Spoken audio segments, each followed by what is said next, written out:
5. Do my deep breathing. Begin. Gonna try to read the comments less this time because, I felt like it interrupted when they came, but, comments are right in front of me. I don't know if this helps at all, but Comments are no longer in front of me. Another D&D stream that I watched, everyone just responds via keyboard into the. So I mean that's an option. The thing is, I multi-stream, and the multi-stream connector doesn't allow response. I have to go. So. I get it. Yep. But that's a smart idea. That is actually a good idea for the future. Alright. I'm going to take my deep breaths and then we'll start.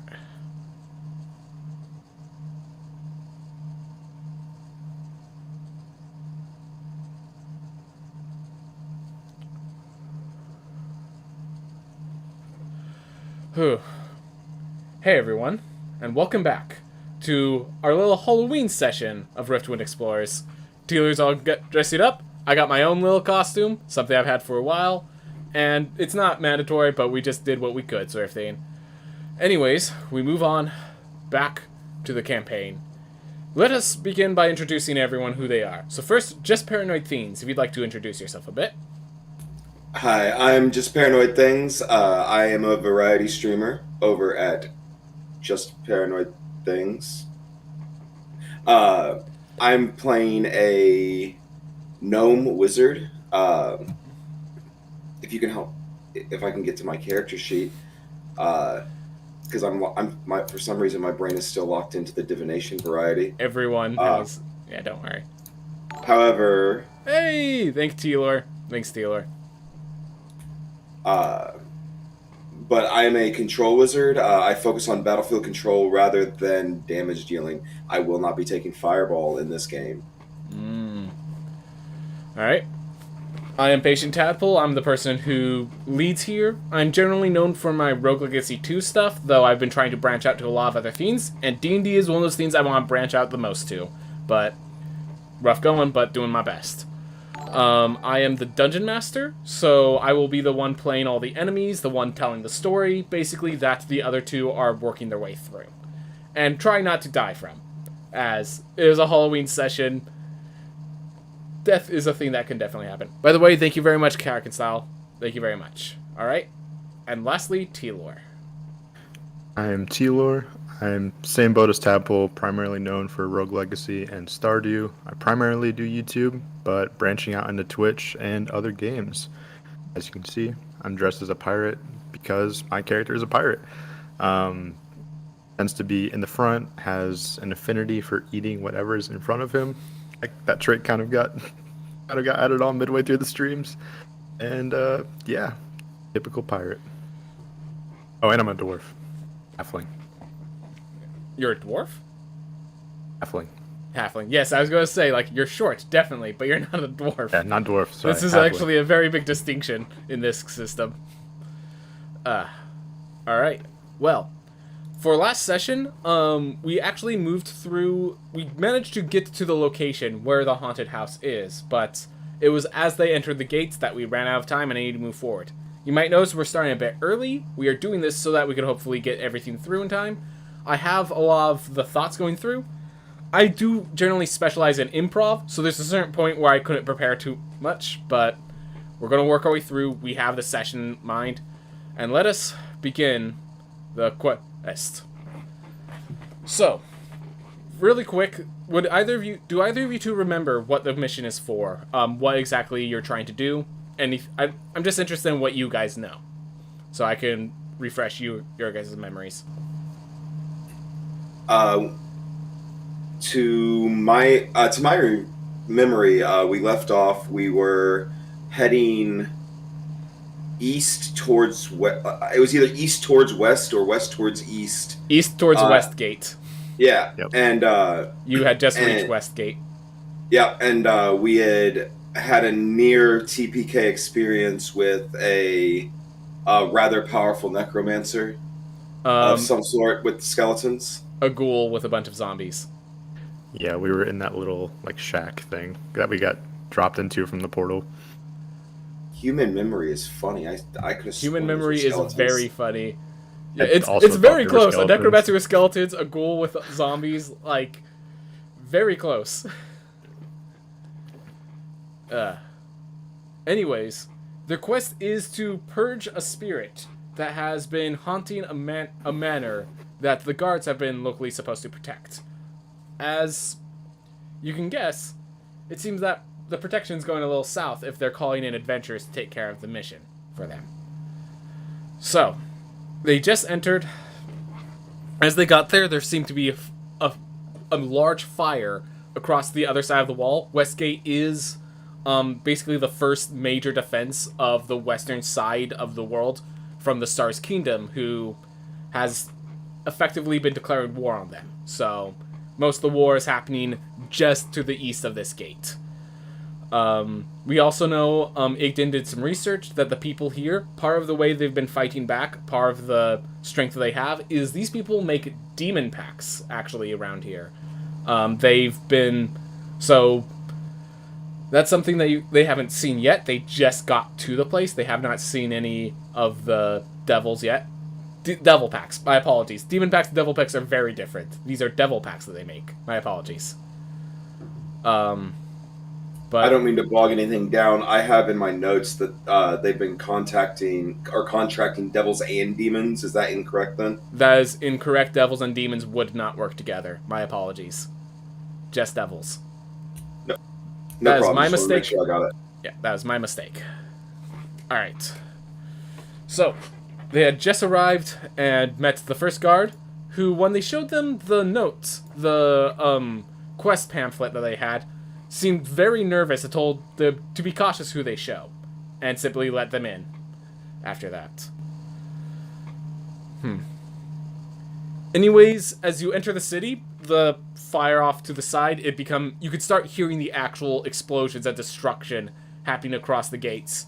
You can see people running back and forth. Seems like every household is fortified, and every civilian walking around is actually part of the force in some way. Even you don't see many little kids. They might be hiding inside the houses.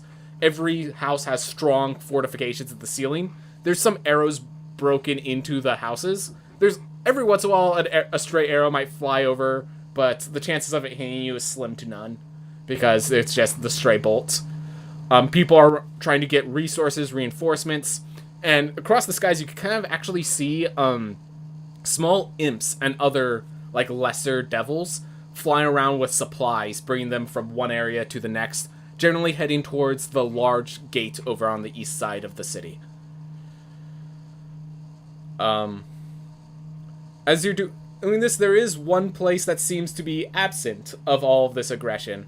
Over, just near the center of the city, there is a nice little, fortified house, like a household with a nice, 10-foot tall fencing that, this is likely the mansion that is going to be in the quest, as it's, very pristine, a little overgrown in some places, but generally not affected the way other things are. No demons, no creatures are nearby it, no arrows have landed on its property, and in front of the gates is a single tiefling woman who is just nonchalant, just kind of playing with magic, actually, shooting fire bolts into, throwing objects in the air and shooting it with a firebolt sort of thing. Not really paying attention to the fact that there's a literal war going on to the eastern side of the gates.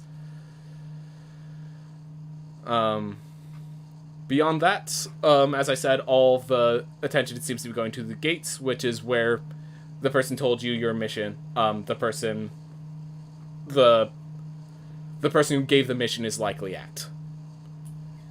Can the tiefling has the tiefling identified us in the background yet?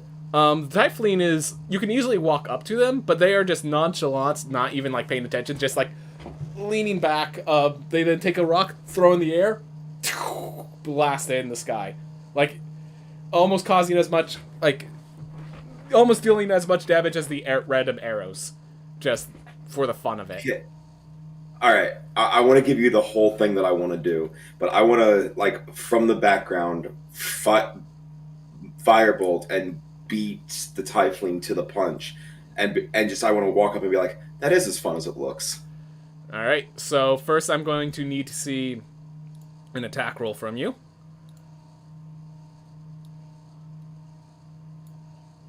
Yeah, I know what the firebolt does. Do you have the attack roll readied in your... Gosh, I hope that you have it readied. Wait, so an attack roll, what? Oh, my apologies. So if you go... Instead of in your... You went to the spell descriptions, go back to the main page of your character sheet. Yeah. So in the core, you can see, as you scroll down in the combat section, attacks and spellcasting, there's a firebolt spell there. And if you click on that one, there you are. 18. Gotcha, my bad. Yeah. Alright, yeah, that's more than enough. As they shoot off, you blast the rock before they do. There's just flies off in the distance, and they just... Excuse me? I'm sorry, it looked fun. I was right. Close enough. Fair enough. Fair enough. You might give me another good rock or something? Just points to the rocks on the ground. With my limited dexterity, I chuck a small rock into the air. Yeah. It's not really that... I'm not... This is just kind of roleplay, so they just blast it off. So... You not part of the war effort either? We're here on business of, and then I present the alternative method of identification that we were told to produce. I don't think he ever gave you our alternative method. You bring your Riftwind seals, the proof that you're from Riftwind. Okay, yeah, that's the short badge. Yeah, we're here on business from Riftwind. We were told to come investigate what we are thinking might be this area. Ah. Did the captain actually send someone for the haunted house again? And she kind of looks up in the mansion. You could see what looks like an elven man meditating. It's a 2-story building, and in the top floor you could see what looks like a elven man meditating on the top floor. Yeah. So that house is officially empty. No one lives in it, and yeah, so I could...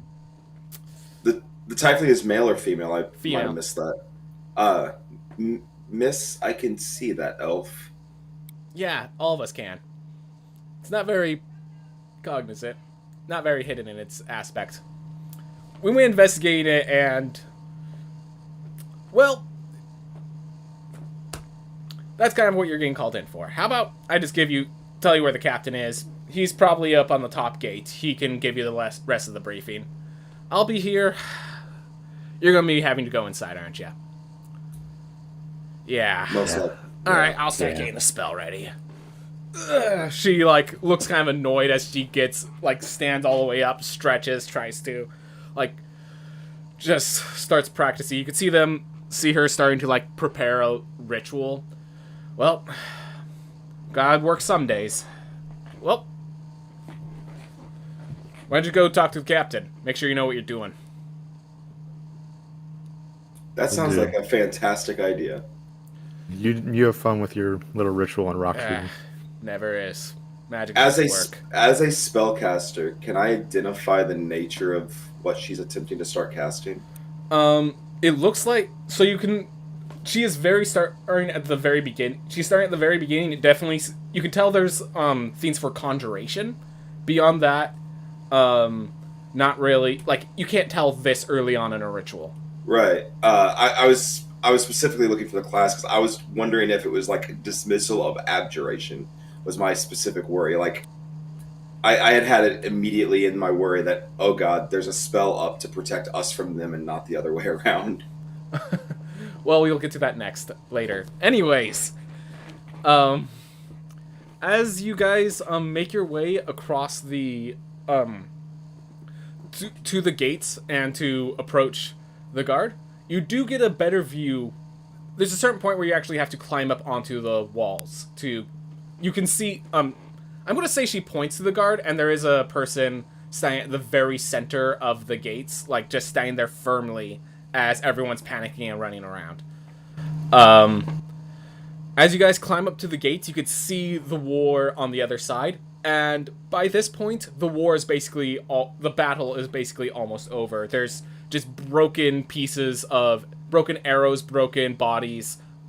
Several of the lesser demons are getting like dissipated as they're getting shot with the last remaining forces.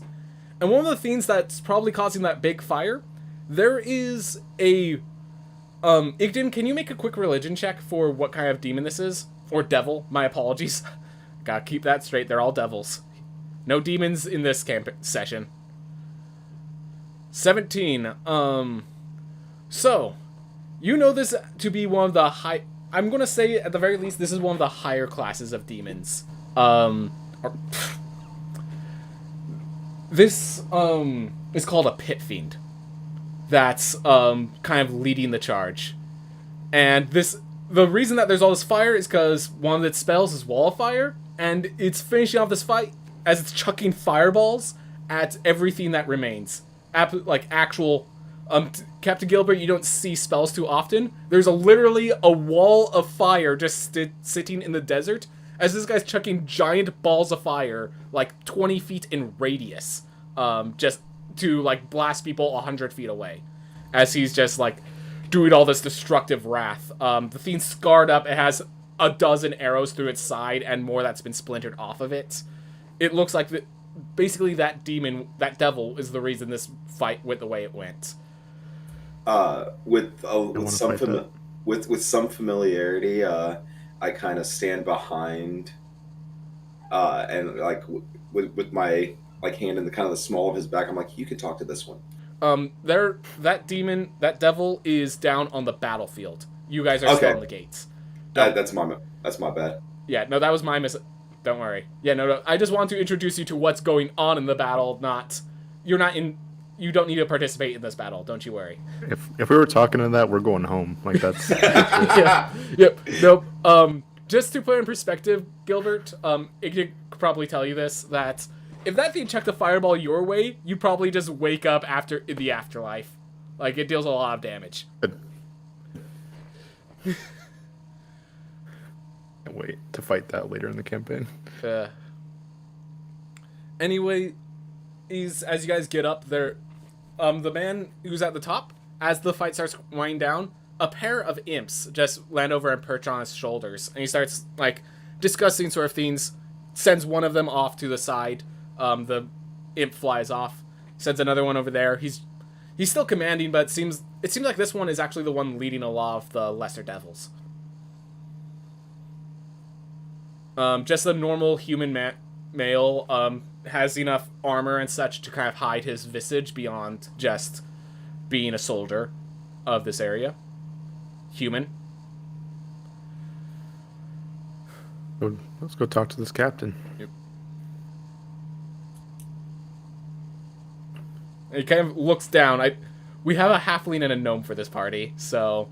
Yeah. We gotta look up to everybody. Children are not supposed to be this close to the front lines. Children? Hold on. Sir, we're here for business. Your business?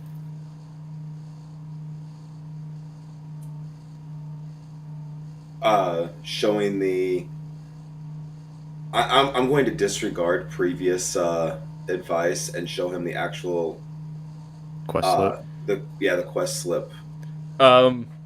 So, as he sees the quest slip, he kind of looks, oh, that's mine.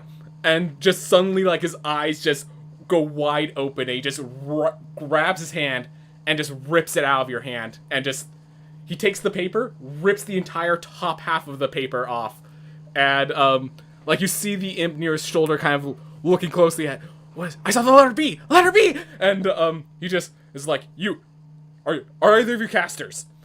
And, he just, like, looks around, grabs a torch, and literally burns his own hand as he's, like, burning the paper inside of the hand without letting it go of the clutch. He just... as he burned off the top portion of the paper, leaving the quest, but not any of the descriptionary stuff.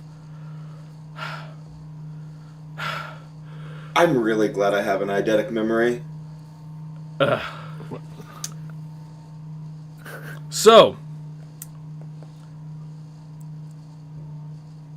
I'm assuming that the person making the quests is a diviner of sorts.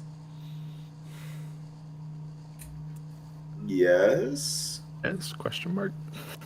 I did not give them my official name, for good reasons. As you hear the imp fly away to other imps, they're like, starts with a B! Starts with a B! In case you're wondering, that's the first letter of his name. As, like, true names are very important in this area. In fact, there's a true namer on the loose that we do not know what they look like or anything like that, but if they get your name, the Stars Kingdom can get control of you through them. Do not be very careful with your true name. Apparently, the diviner who sent you on the quest did not understand that issue, and took my true name without permission.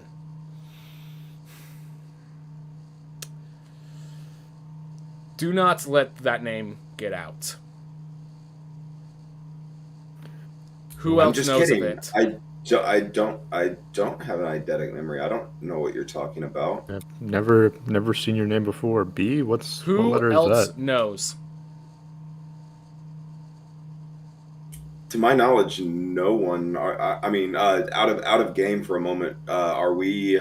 You showed it to the guard at the front gate. The guy who gave us the advice. Yep. Okay. Yeah. My. I was. I want to cast. Let me make sure I took it real quick. I want to cast a message real quick into Captain Gilbert's. Yep. And I want to be like, do we lie to him? And and I say just nod, yes or no.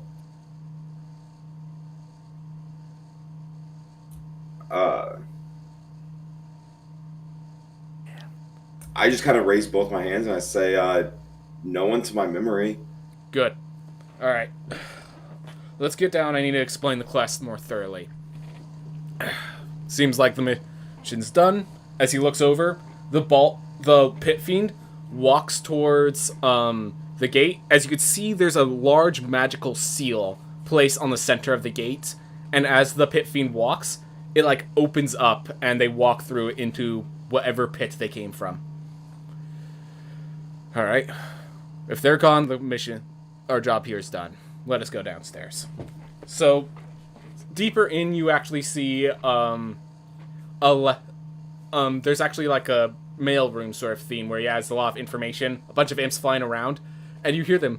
Maybe it's Bennett, Bobby, Ben, like just all different B names are getting thrown about amongst the imps. Again, a quick message just to try to continue concealing. I say through message to Captain Gilbert. I'm like, I think I started something. Yep. I think we did.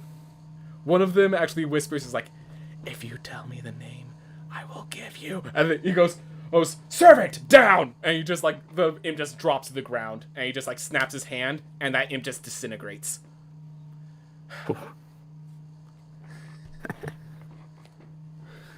Alright. He sits at his desk and he goes, alright. So, I need to explain. I need to hide the actual importance of that mission so that I did not reveal to the Stars Kingdom the importance of it. You will be compensated appropriately, but the reason we need this haunting complete is because that household is the household of Xenafia Hanali. And Xenafia Hanali is the one who made the pact that the Pit Fiend is under. We do not know the rules of the pact, but we know that something in the household is important to it. And if the Stars Kingdom gets access to it, they can break the seal, and then that demon won't come, that devil won't come when we need it. The first thing I must note is if you find any information on that pact, you are to conceal it, let it be, do not allow it through. We cannot have this lost. Are we alone at the moment? Just Yes, the three of us? it's the three of you. He can easily dismiss the imps. I make my facial expression visibly turn from like a calm to almost a irritated rage, and I say, in your desire to keep secret the importance of this mission, you have allowed 2 apprentice adventurers to come in here woefully unprepared. You should not have to interact with the devil in any circumstance. If you do, you will be compensated. Should you perish because of this cause, I will add in money to take care of resurrection costs, if that assists you. I've never died before, but First time for everything. I've talked to a few that have. It is not as painful as it sounds, if that is of any benefit. I was controlled by rats once. What's the worst that could happen? All right. As for the ghost, we have no knowledge of it, is the issue. And he kind of reaches down, and he brings out just a wooden board with a little glass, like, wooden circle on it.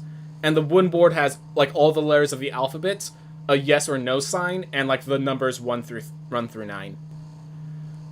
This was a device that the last individual who tried dealing with... We tried to get another individual to deal with the issue before you. And this was the device they used in the process.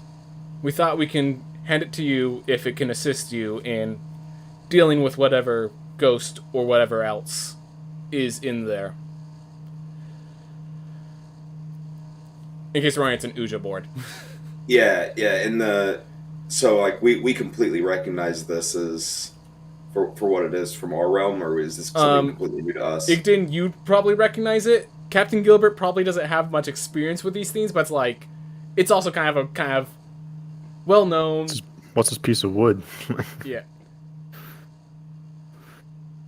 Like, I would say it would be common enough in the culture of the western side, the Kingdom of Sibyl, that Taylor probably has heard some stuff about what an Ouija board is, but it's not exactly something he's, like, played around with. Not something either of you would have played.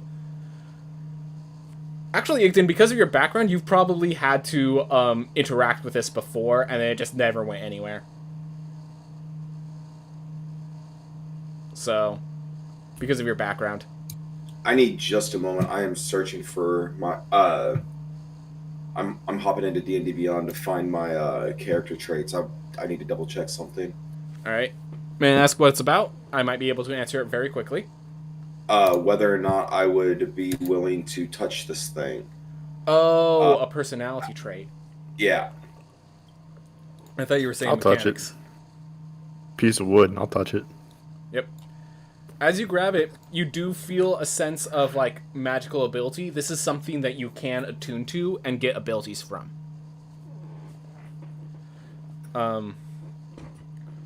From there... Magic pirate, let's go. To make sure you have the time to properly deal with the issue, we will be placing the two of you into the house for 3 days. So, there should be more than enough resources and other things for you there. But we ask if in those 3 days you can figure out what is causing this ghost, make sure there's no issues of infiltration in the household, and then do what must be done. If you cannot complete the quest, simply return here in 3 days to give the complaints and let us know what still needs to be done. Yep. Good to me. Alright. So at this point, we're returning to the Typhling, or... Yes, our Grand Caster should be capable of creating an opening for you to get into the household. Do not leave prematurely, under any circumstances. What happened if we did? Not good things. The magical defenses would trigger.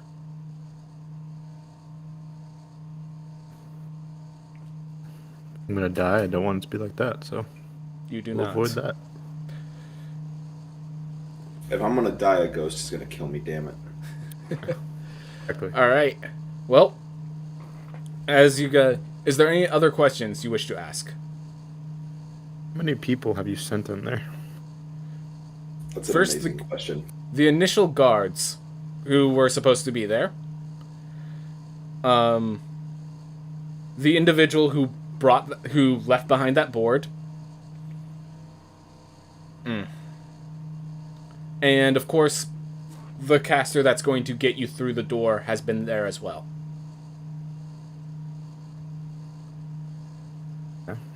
She was able to survive. Well, She is the one most capable of getting through the defenses. so the defenses aren't established by you then.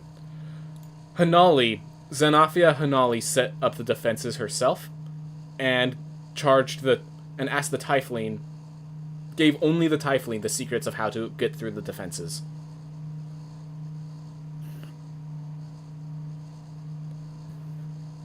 If we can get her to come with us. I find that unlikely, but if you can, by all means. Done. Suppose we'll be off to it unless you have any other questions, Igden. I think I'm good. If it is of any assistance, any concern, most deaths were not caused by the ghost, but by people trying to leave prematurely. If that assists you in making the correct decision. You can tell the difference? Yes. Oh yeah, giant defense system flaring off seems pretty. That's true, actually. All right. Well. All right. I try to visibly hide my shaking and walk forward. Whether or not the person sees it, he does not. The commander does not change their position. All right. So, as you guys continue off, you see that the Tiefling is starting to finish off the spell. It is It is a summoning spell for the demon. Is likely as you see a small flock of imps coming around, starting to come out of the portal around her. All right, you got your briefing, then? Yeah. You want to try and help us with this? Or are you just gonna chill out here? Too much work. Also, not really my theme. There's a lot of stuff you could shoot. Not really. No, I shot it once, didn't work. Also, then I got in trouble for burning a part of the house. It was really annoying. I really don't want to deal with the bureaucracy there. I mean, one way to get rid of the haunted house is to literally get rid of the haunted house. Yeah, but they were really angry.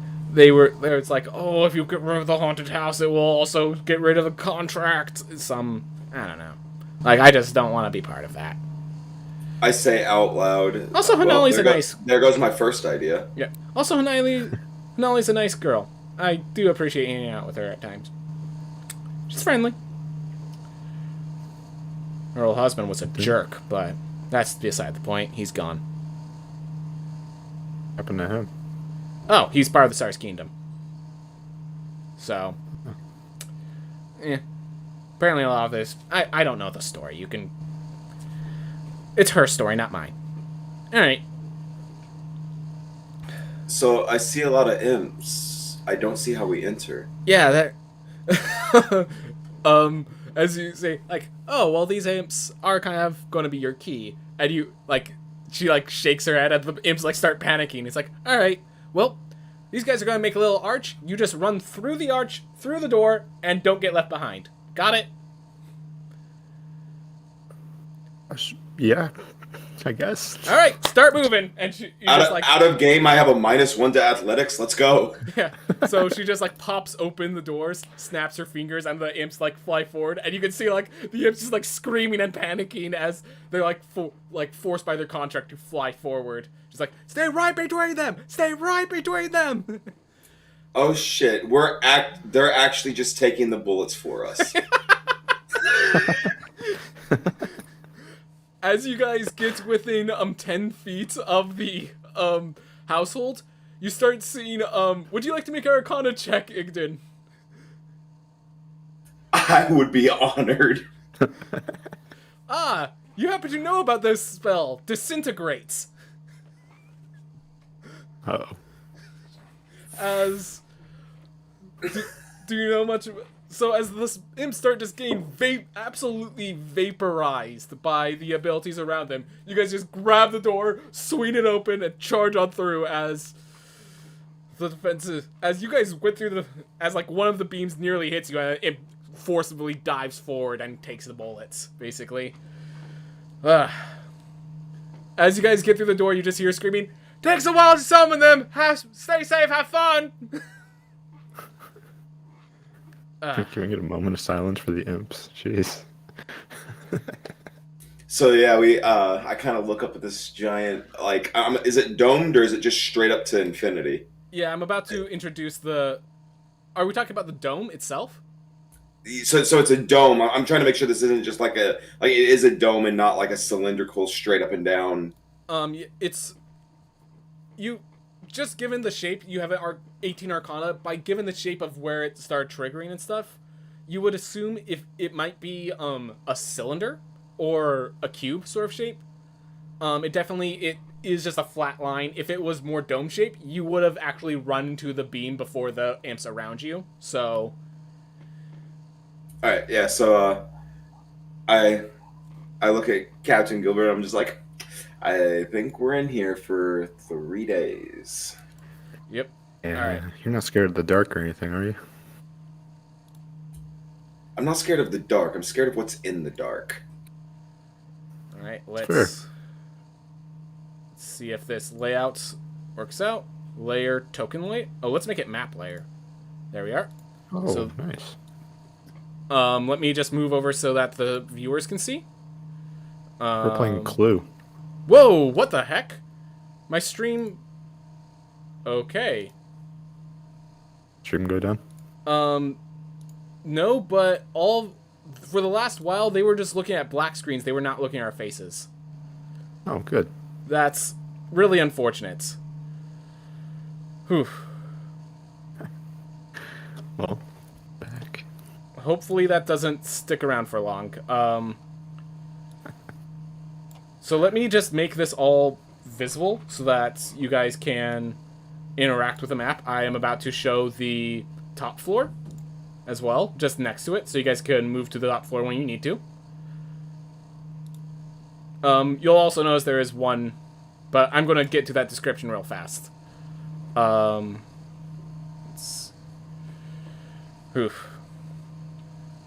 So, as for the description of this area, let me get my notes real fast. Quest notes. Story moments. Alright. Entering. Alright. As the magic disperses... as you break through into the chambers, you find yourself in a decently spacious entryway. Everything is twice as large as I show visually. I just couldn't get to twice as large and keep it within reason, you know? Sense. Despite the time left alone, the house seems to be quite well dusted and clean. The place is rather spacious with a living room and kitchen to your left, and a staircase leading up to the bedrooms and upper lounge to your right. The only thing seemingly out of place is the fireplace, which has grated chains in front of it and is surrounded by magical seals. An array of abyssal words circle it, with a metal fireplace screen and an iron fire poker lying on the ground beside it. As you get a sense of your surroundings, it's not hard to spot an elven man looking down upon the two of you from the upper lounge. The elven man is holding a drink in his hand and just simply looking down at you. Just watching. No response, just looking at you. Did we say hi? You guys have permission to... You are now free to move about the campus. Boy. There we go. I casually just like give a kind of a grin and a wave and. So if you look from the visuals, if you guys enter the living room, I'm just going to put you there as you guys are probably looking around. The living room basically has this, it goes up, and like from the living room, the ceiling goes all the way to the second floor, so it's a nice big living area, and he's just looking from the balcony down to you. Oh, okay. Makes sense. All right, and so for absolute clarity here, our goal is to preserve the pact. Yep. And gain rid of this ghost. Is this ghost this elf we're looking at? Well, given that this place is empty, probably. Just go ask him. Yeah, I'm going to clarify for absolute certainty. Out of game, I say... I say, hi, elf, are we here to kill you? Well, I hope not. I was thinking you were the... I specified out of game. Okay. Simply is leaning on the balcony, drinking wine. Very fancifully garbed. Actually, Captain Gilbert, you can actually tell, because you've done a lot of pirating, you could get a sense of what kind of kingdom a person is by their garb. This is obviously like one of those rich jerks from the Tsar's kingdom, from the kingdom that's causing the war with this area. Great. But... So, I'm trying to think. I immediately start a message chain. I'm going to say I'm going to use message to engage, and it's going to take a little bit longer to communicate than is necessary, but then we don't have to talk in front of him. So message does involve you pointing like that small little wire at him, but push it. I'm okay with him knowing that we're keeping secrets from him. I'm just keeping secrets from him. Yeah. So it's like it's the same as group together. Yeah. I literally I put one finger up like hold on, bud, and then another finger at him, and we're talking for a second. So. I mean, I don't mean to overcomplicate this. Do we want to walk around and see what else is here? Maybe see if there's anything worth... You're a pirate, right? Like, you gotta see stuff you want. I was going to ask him for a drink. I mean, we could do that, too. I'm not drinking anything he gives me. I mean, thirsty. Just, just to strike up a conversation with him. Maybe Casper the Friendly Ghost, for all we know.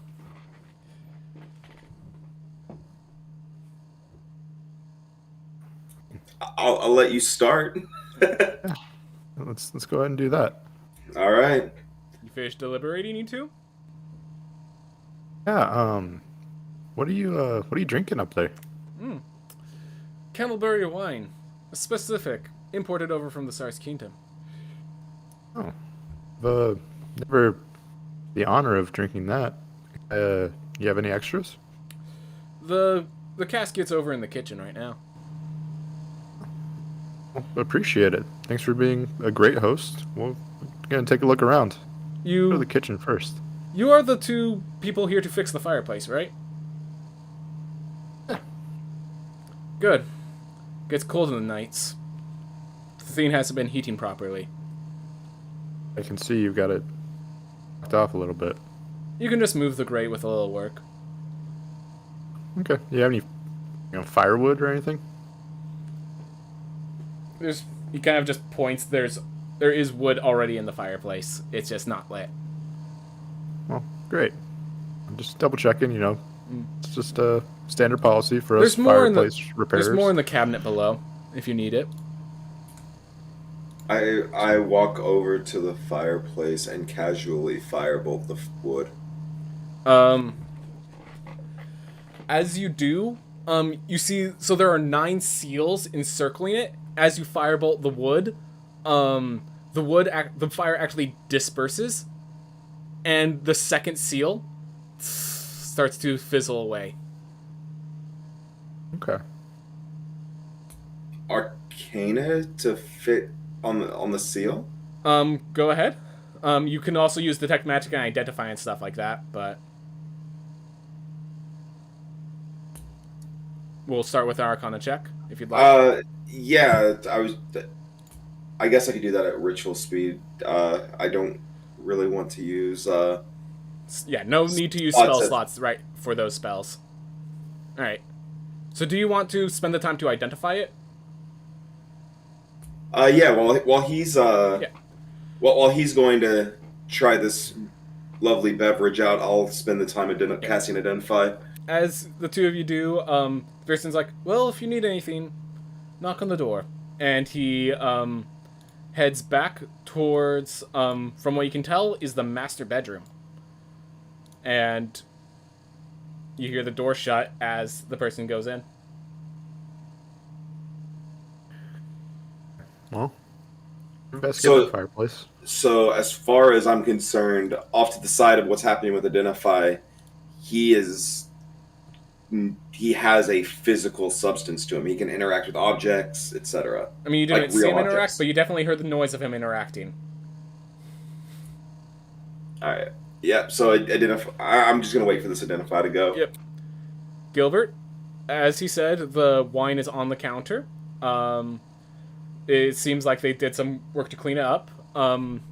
You actually, as you're there, you notice the pantry over to the other side of the kitchen. All those little black lines are the doorways. The pantry is actually just like almost completely stocked with food, wine. If there's any food you guys want, it's probably in that pantry. As long as it doesn't spoil quickly. As long as it doesn't spoil quickly. Enough resources. I don't care if it spoils, you know that. I know you don't, but I want to be clear because these people are a little fancier than that. Enough food for 3 days. I mean, that's they meant by resources. Enough food to be drunk for 3 days. I guess I will. I'll go investigate the pantry first and just see what it looks like in there. All right, and would you like to make an investigation check? Let me grab that. Oh, -1. Good. Oh, I had advantage on. My bad. Yeah, it's okay. But with your 2, you just notice the alcohol, and you just can't focus on anything else. There's alcohol in here, a lot of it. Cool. I'm going straight for that. Yes. I went from the other room. Yeah. One of the alcohols you do recognize is something you had from your pirating days. It's one of those ales that's like, this is the kind of ale that's disgusting but gets you drunk, but it's also addicting. I've had it for years, so. Well, I don't want to waste the first night, so let's not grab that. Let's try something new. Oh, there's enough for 2 nights of that. I mean, I don't want to be plastered the first night in the house. Fair. So let's try something new. Let's be adventurous. Well, that wine that he was drinking was on the kitchen counter. Let's go back to that and pour a glass. It honestly just feels like it tastes, for how much you like getting drunk and stuff, this just tastes like out of date grape juice. Nothing like disgusting. Because you a great way to describe wine in general. It's outdated grape juice. Yeah, but like it's not like you could probably you feel like you could probably, it's probably incorrect, but you feel like you could chug it without getting drunk, and you're going to get more sick from the taste before you get drunk. Oh, well. I'm content with my 1 glass. All right. For now. Then I guess I'll go back and see how these seals are going. All right. So, as you guess the identify spell, you get I'm going to say you have enough experience with divination, and I kind of want to detail what's going on. So I'm going to just say you have a sense of the general concept of what this thing is. So basically, have you ever seen a door where like they have a lock and then they have an additional lock and then they have another level of a lock sort of thing? So this is basically Inside the core is the main magic, whatever magical item is here, and around it is an arcane lock, which is a seal, is one of those symbols there, and around that arcane lock is another arcane lock, which is another one of those symbols. So there's basically 9 arcane locks, just encircling this thing, trying to hold it in place. 2 are broken. 2 are broken.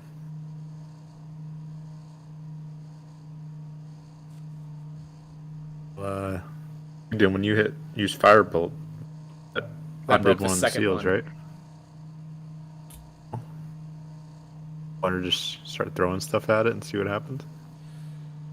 I finished casting Identify.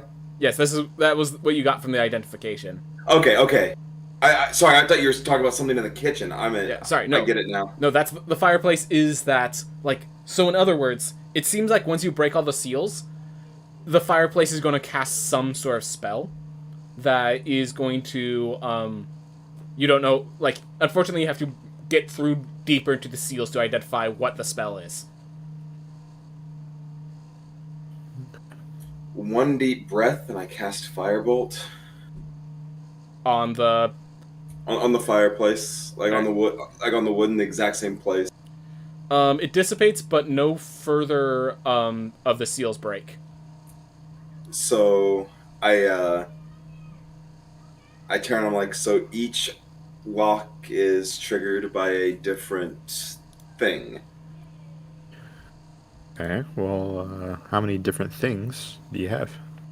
2 seals are broken. I have approximately 0 more things.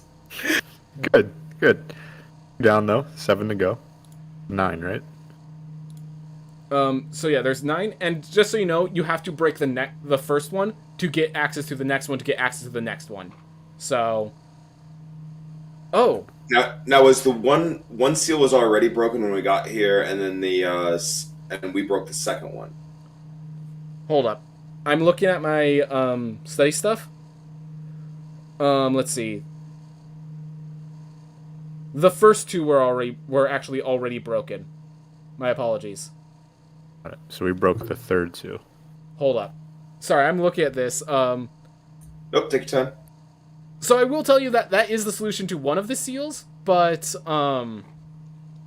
it's not any. I thought it was the second one. I legitimately thought it was the second one. Is not the second one. Is not the first one either.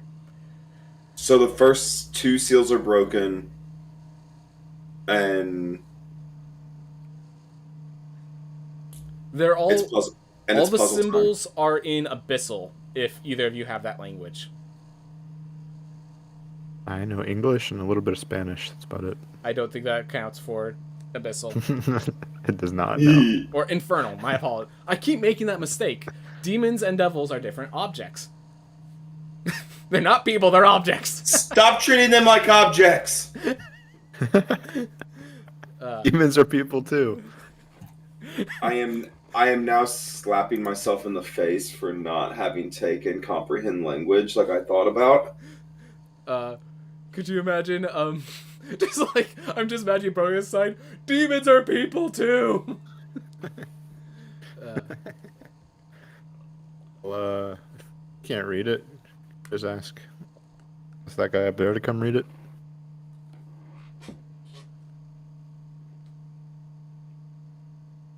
Would I know...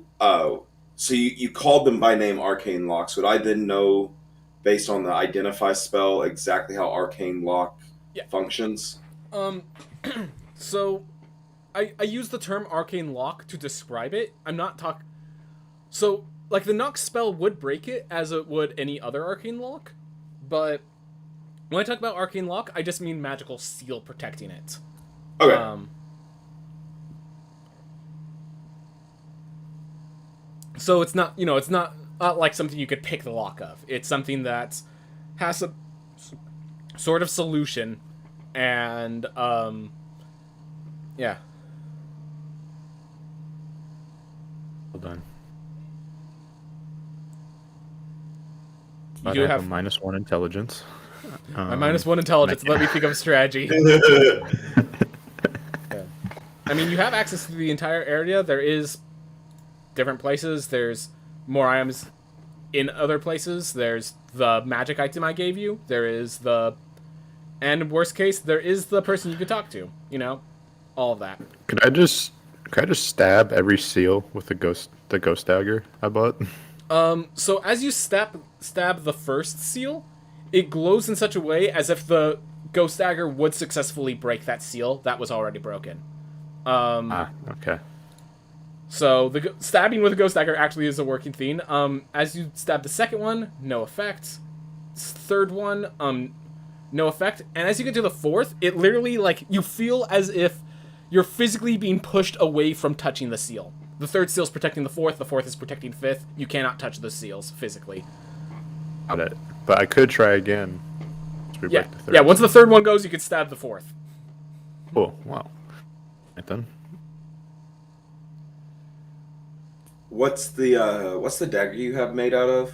It's actually ethereal, not silvered, right? It's mostly silver. Okay, cool. Wait, it's mostly silver. Hold up. Oh my god, it's mostly silver. It breaks the third seal. Oh, yeah. Oh my Look god. at me with my -1 intelligence. We're seeing my way through stuff. I kind of rub my temples as I'm sitting here as a +4 intelligence, and he's broken more seals than me. That being said, as you stab it, you feel like you can actually see part of the silver dissipating. Your weapon is now it won't deal as much damage when you actually fight ghosts and stuff because it actually got damaged in the process. Cool. Something of the dagger was taken away. Right then. Well. So anyways, you stab the fourth seal and no effect from the dagger. Cool. We're a third of the way done. I would like to place the second firebolt on the fourth seal. Breaks. That was the seal that breaks. So is the second seal is not intact. The first two were broken. Now we've broken the third and the fourth. Could you make Can you make a religion check? You have disadvantage on it, but there is a pattern to this that you might notice because of the way the seals broke. Your character might notice, but they'd have disadvantage on religion. So if it wasn't for the disadvantage, how much do I give you with that? So I will give you this much. The 9 symbols are somehow connected to the 9 layers of hell. That's pretty likely. To which it then comes to the fact of how do each of these interact with the 9 layers and what are the 9 layers? Okay. I will give you that it starts like the reason that made sense is because the 4th layer is the fiery realm of dark delights is what it's known as. The fiery realm. And therefore fire dissipated it. And then, well,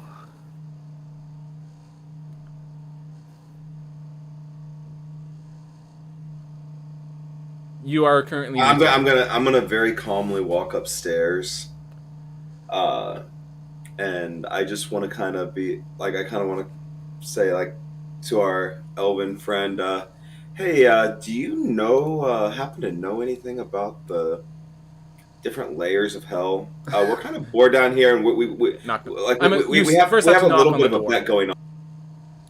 Okay, so I knock on the door. All right. Yes. Don't come in. Me and my friend downstairs are having a little bit of an argument. Maybe it's a little bit off topic while we're taking a look at this fireplace. What do you happen to know by chance what the bottom 4 layers of hell are? 5 layers of hell are? Yeah. Give me a sec. And if you'd please step away from the door, I do not like touching people. Yeah, I immediately step back. Yep. As you do, he's like, he opens the... So you see the, person open the door. He looks kind of nervously as, you're nearby. He's like, and you won't touch me? Absolutely not. Alright. Steps out. And, let's see. Let me see where it would be. He goes... he takes a deep breath. You see him walk downstairs. As you walked upstairs, it made a lot of creaking sounds. And as you were going to walk downstairs, it'll make those as well. As he walks downstairs, it's just the light tapping of his feet across the ground. Like there's no creaking happening from the staircase itself. Very elegant. As he walks down and heads left, he's like, in the office, and he just like checks over. Yes, in the office, there's a bookshelf over on the left. You can probably find the volume that can give you the information there. Perfect. Thank you. Let me know if as long as the fireplace is fixed. I see that you've already done a bit more work on it. Are you feeling a little warmer here already? Happy to help. I think we can. I think with a little bit of extra time, we can get it going in full force and make you as comfortable as possible. Well, fantastic. The last few that tried to get this fireplace going had some issues with it, so the fact that you're getting progress feels really good. No problem. And in case this takes a while, is there somewhere we could spend the night? We're very dedicated. We don't like leaving until the stuff's done. Follow me. Walks back upstairs. And kind of points out over here. And in the balcony, there's like these chairs. He sits on one of the balcony chairs and points over to the two guest rooms are on the side here. There's a bathroom between them that you can use at your leisure. I will be using my own master bathroom and bedroom. That is all. I shouldn't be too much of a disturbance to the two of you. Really, as long as the fireplace gets fixed. I generally focus on most of the things for myself. I'll be coming down to eat food, to get some wine at times. But that's about it. Awesome. Appreciate the courtesy. We Get back to work. We will in turn try to keep it as quiet as possible for you. Appreciated. I immediately take to the office and start to dig through the book. Alright, in the first floor, there is a little pamphlet, like a volume of books. Dante's Inferno. The books are called Everybody Dies. And, like, volume 4 is Not So Happy Deaths. And that one details a bit more of the 9 layers of hell and the abyss and things like that nature. It is going to take you a while to read through to get the information you need, but you guys are here for 3 days, so... I'm assuming that's what you're going to be focusing on, trying to find the layers of hell over those days? Alright.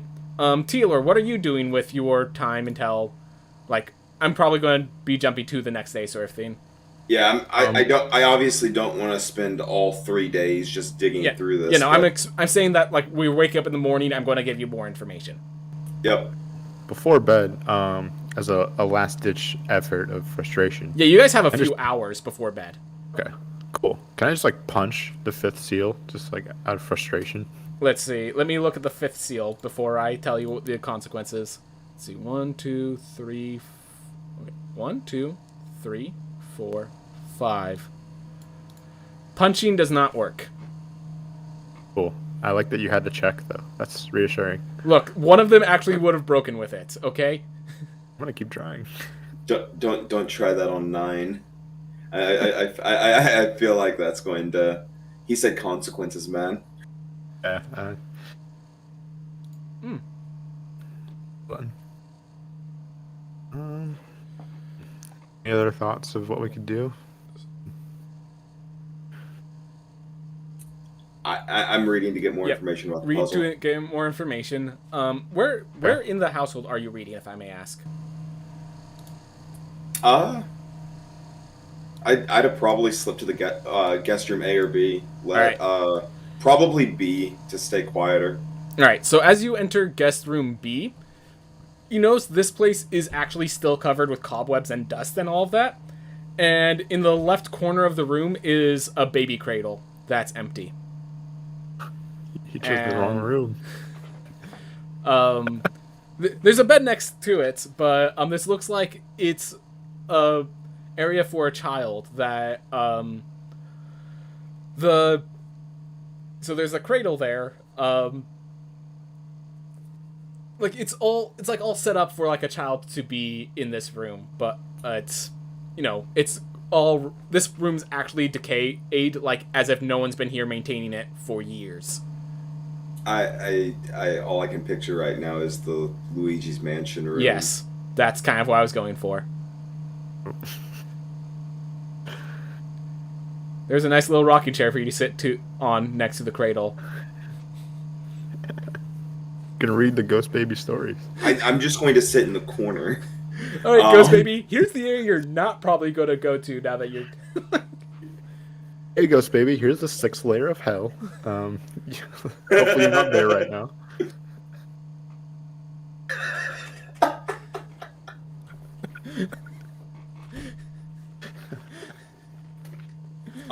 Can I take a peek into guest room A? Yes, you can. It looks more like a normal guest room. This one actually has like beds for more servant type folk. This one isn't nearly as dusty. You do notice one of the beds are burnt a bit. Damaged. Are me and Gilbert in the same room at this point? Gilbert can Downstairs. easily walk up to you if you want to be. At some point in time, I'm just going to point out, I'm going to say, I think that was the chick outside who got us in here.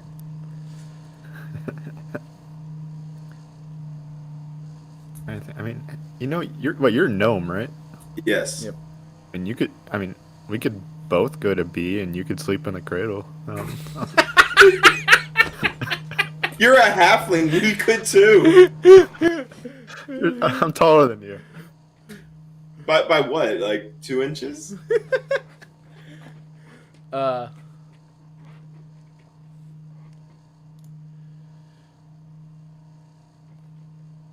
So as you make that notice that this is probably where that tiefling came, can you actually make an investigation check with that?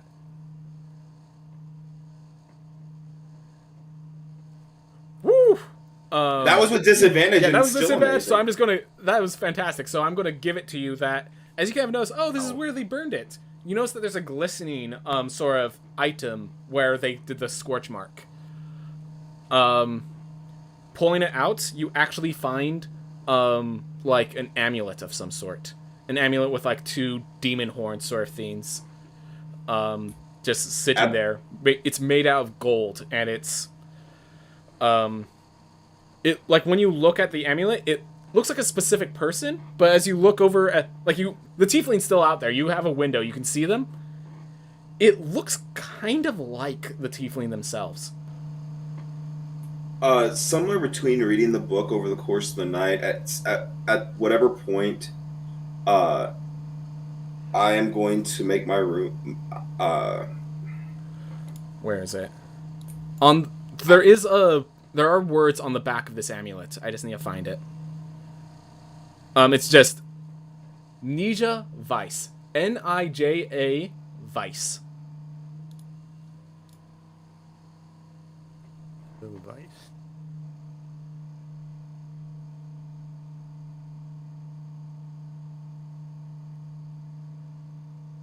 Sorry. Do I have some intuition, maybe, on where might be the place most unlikely for the ghost to just randomly pop in on me? I call him the ghost, but the elf. Let's see. This would be general history. If the guy's in the master bedroom, he's unlikely to involve himself in anything that is master wouldn't involve himself. Anywhere where a servant would be is a very unlikely place for him to go. Pantry. Doesn't cook for himself. Pantry, and the servants' quarters are like the two least likely places for him to be. The servants' quarters, the cabinet under the stairs. No, that's the Harry Potter quarters. That's where they put the wizard.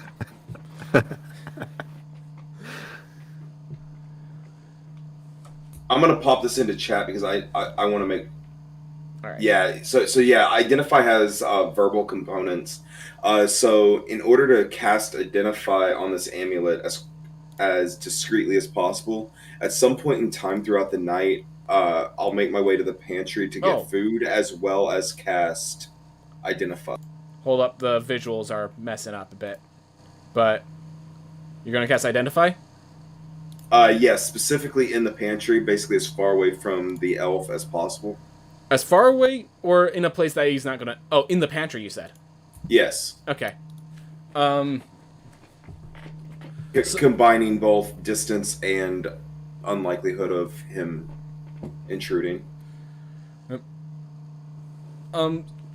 So, as we actually... So, you guys got here around... Like, it wasn't midnight yet. So, as you guys are, like... As we get closer and the day goes dark and it starts getting closer to night, you actually are going to hear creaking sounds as someone comes down the staircase. And as you're like probably in the pantry and stuff, Gilbert, where would you be while he's in the pantry? Let's just say I'm in the kitchen nearby. All right. So yeah, from the kitchen, you do see the ghost person walk. He's now downstairs and he walks to the kitchen. Are you also making dinner then, or?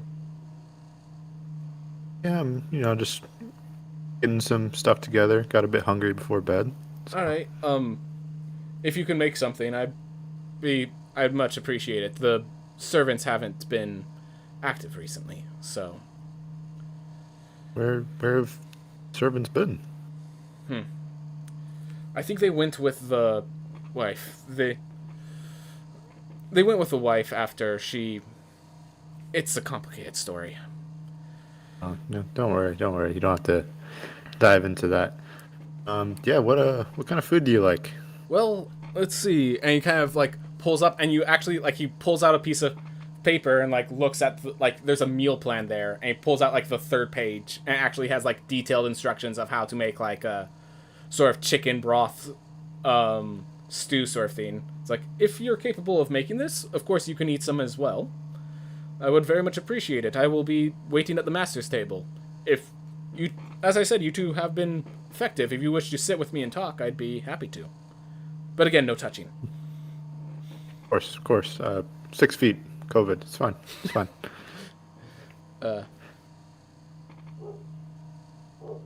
So, what? Hold on, let me look here.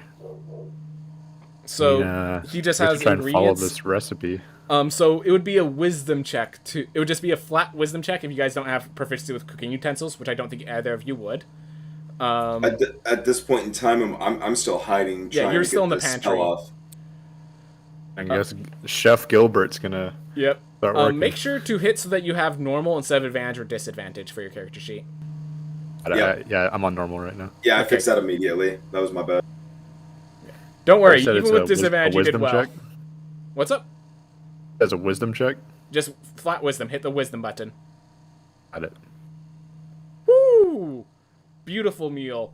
You realize eating We're all eating that good bad tonight. food, you were able to figure out, this one's raw. Alright, let's use the one that's actually good.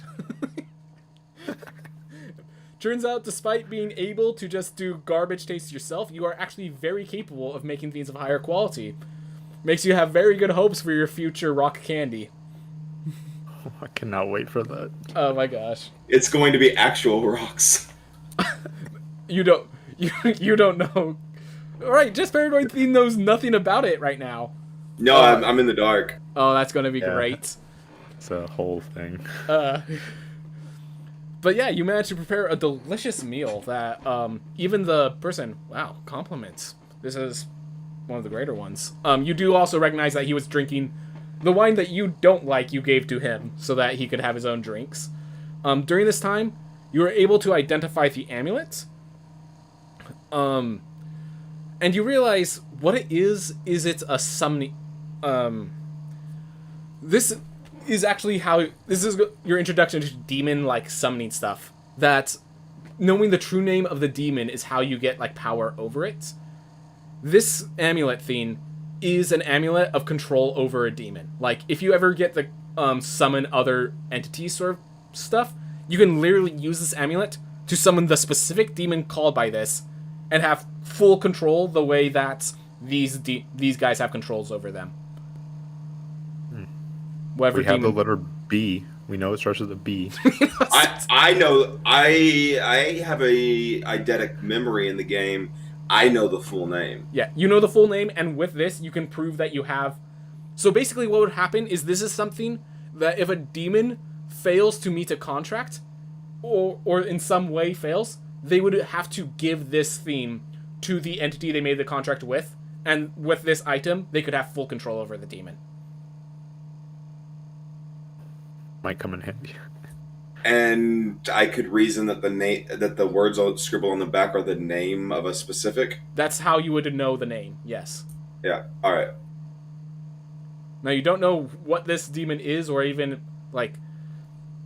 Yeah, you don't know much about it, but yes, you have access to this, whatever power it is. You have to be careful because if you usually with this full control. You need a spell of strong enough strength to control it. If you go too low level of a spell, you either might still have to make a pact. Like, you can always use this to contact the demon and try to make a pact. But if you try to summon it with a spell too low of level without making a pact, it could just turn on you. So... Love that. Either high level spell, or you can just use this item to make a pact with the demon. Devil. I apologize. I keep saying demon. The Eternal Abyss and the 9 Layers of Hell are two different worlds, okay? Deal with the devil time. Yep.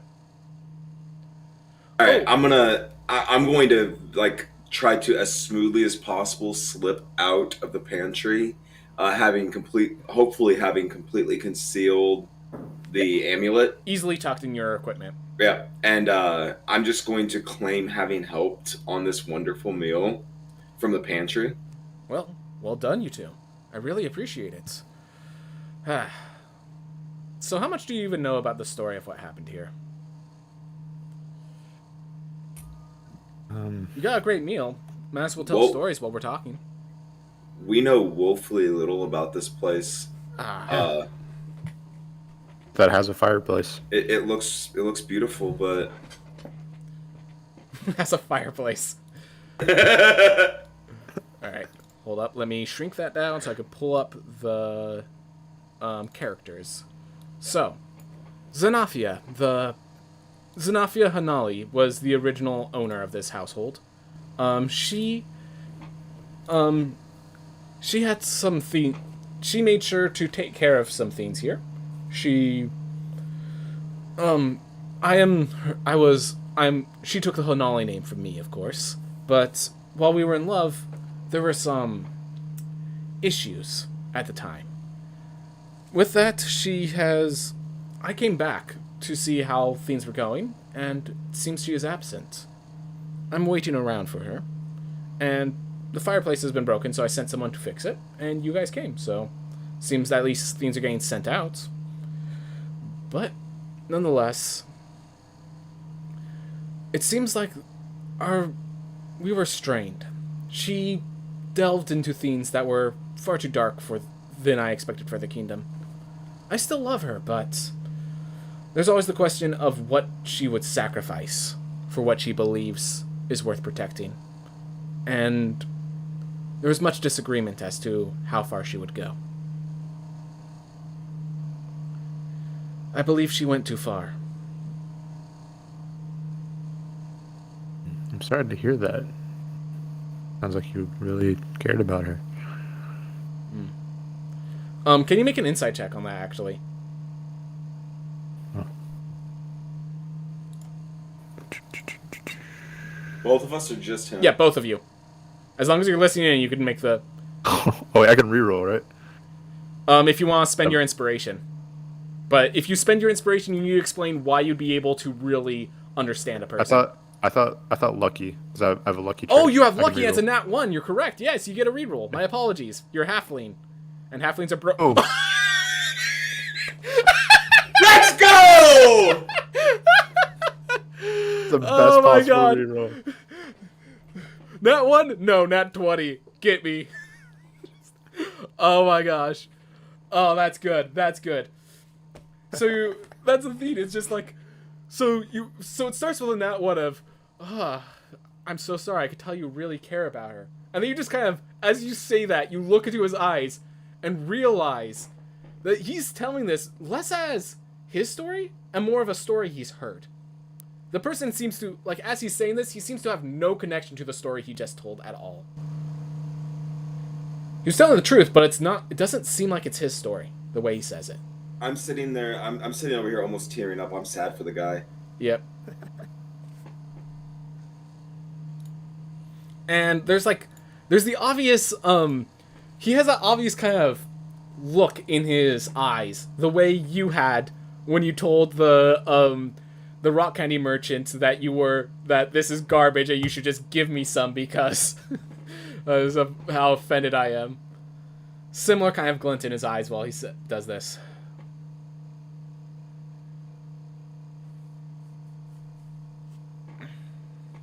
So, if it's not too much, like, how did she go too far?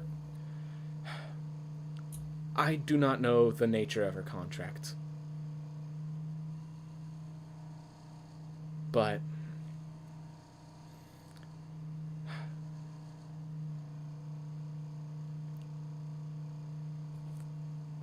you can tell he pauses. To you, Igden, it looks like he's like trying to bring himself the strength to say it.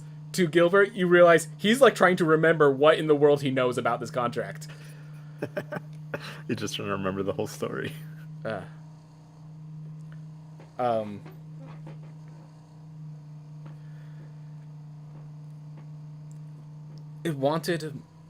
The demon wanted more than I was willing to offer, and I left before any other consideration. And yet, when I came back, the demon was under her control, which means she offered everything.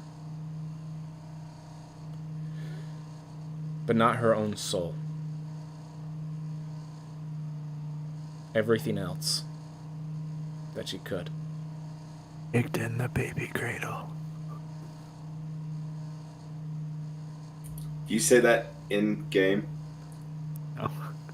No, I did not see the baby cradle, but Yeah. I wish I had gone upstairs now. So what did she... Does that detail spark enough to like put like I feel that he's personally involved, but I understand what's actually happened.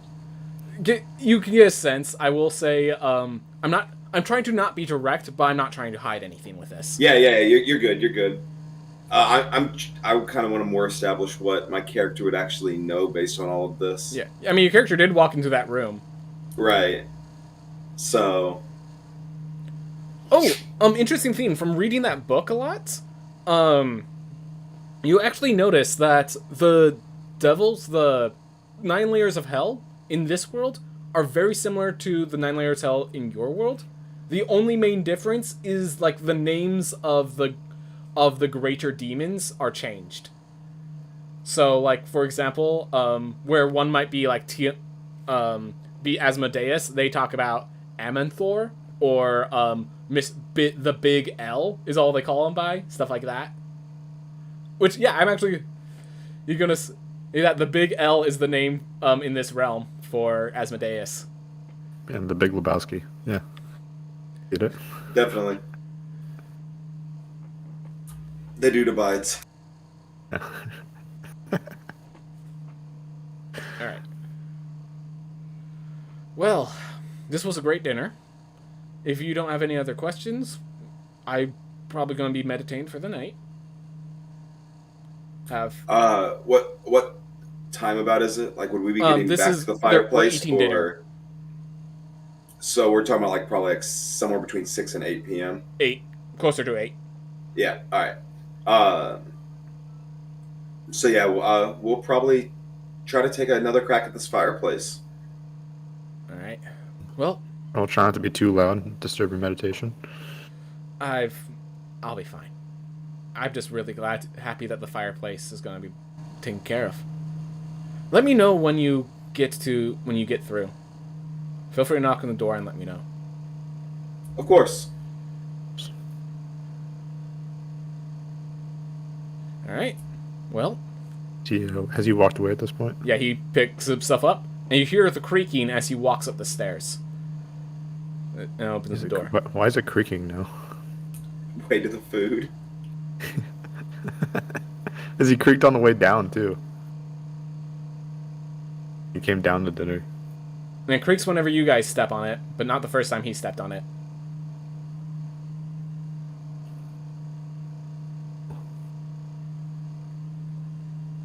Hold on. So I'm able to skim through the book for the most part. Can you make a history? Can you make a religion check because you spent the day learning some stuff? Oh, I need to move so that you guys can see the roll. 25. Hey, all right. Rolls today are insane. So, let me give an example of some of the things. Oh, let me switch so that here it is, right on the fireplace. All right. So, of the layers of hell, you notice that stabbing the first would have broke it. The first layer is Avernus, which the entire area is in war-torn conflict. And hey, attacking to the weapons could have broken it.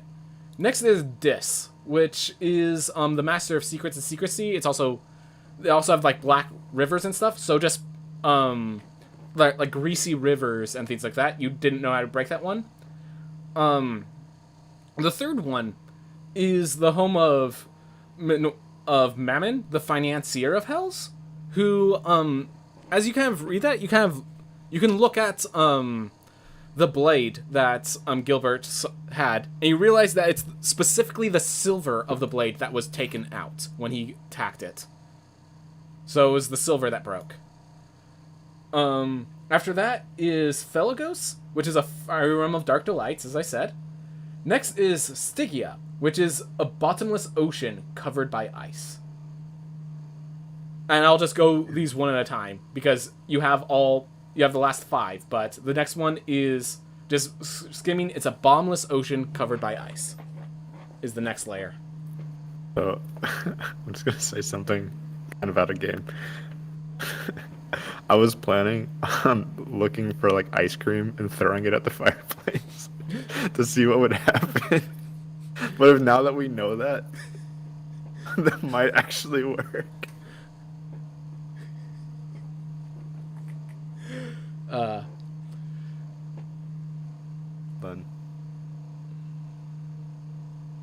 or Igden, do you want to try and break one more Igden's currently seal muted, if you didn't know. All right. Yep.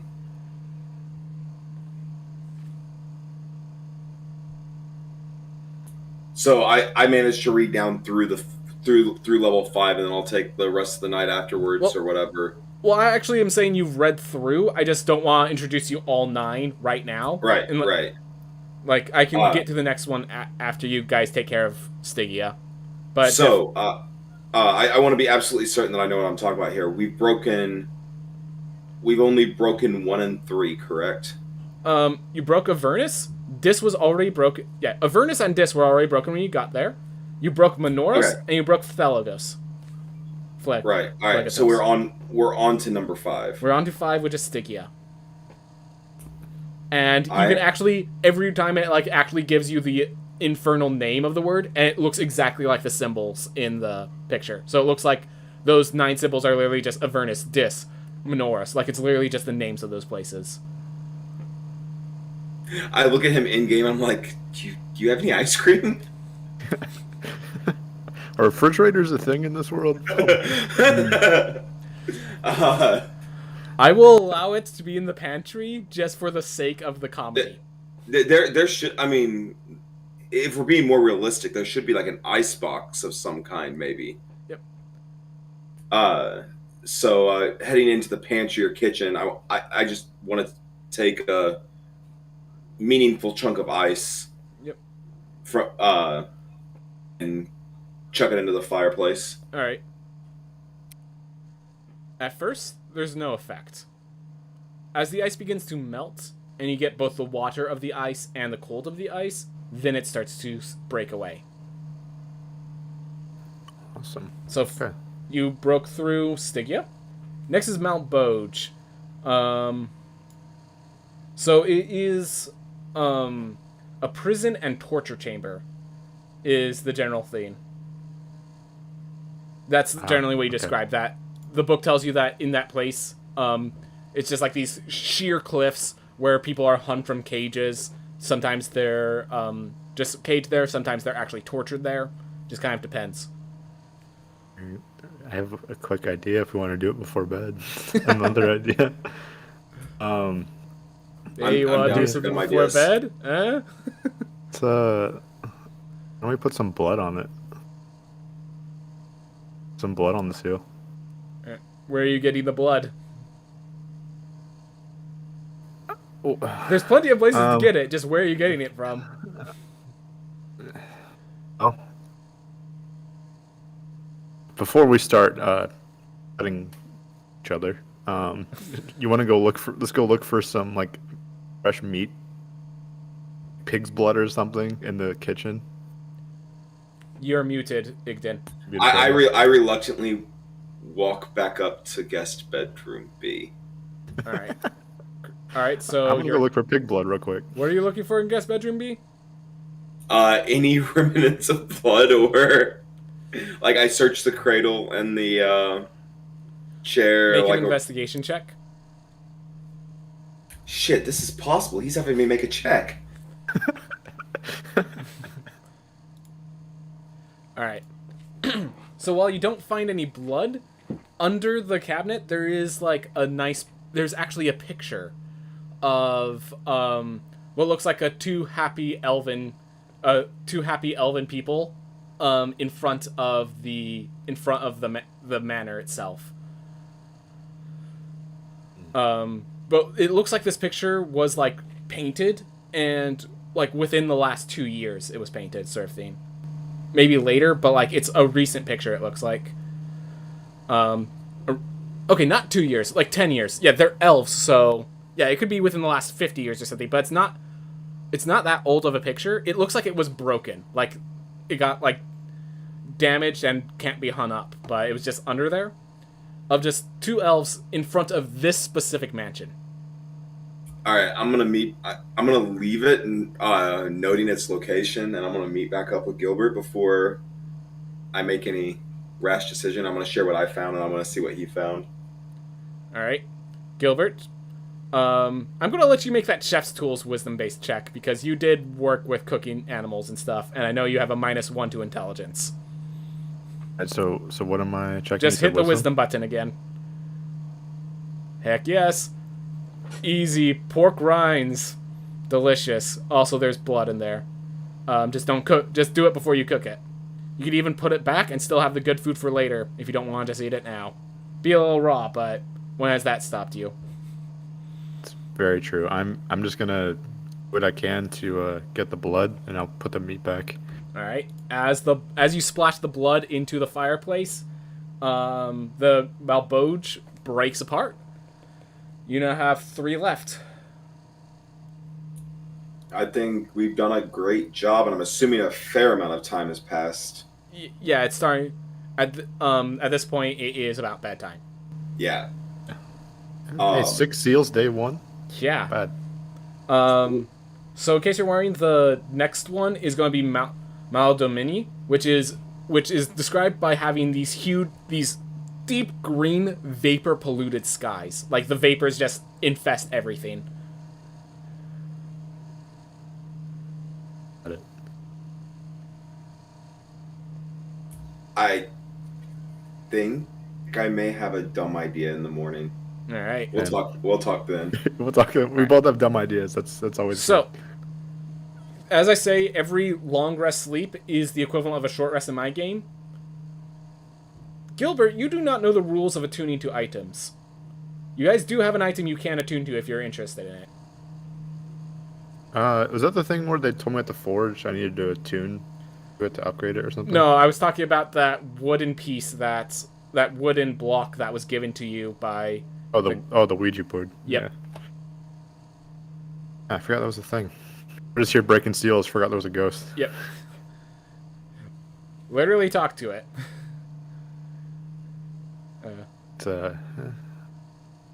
I have a feeling we're gonna meet up with this ghost sooner without, like, just as fast without the Ouija board as with at this point. I'm just gonna head to bed. I'm not gonna mess around with the board. All right. I will out of backup. Like, I always have a backup plan for my backup plan. I'm gonna go ahead and have it. I'm gonna go ahead and attune myself to it. All right. For the just in cases. All right. So, as you sleep, you kind of let yourself attune to the board, gain the abilities. You kind of at some point during the night, as you attune to the board, you feel as if the object is moving and like making a word. You don't get much because you only attuned near the end, but it just puts out the word trick. Trick.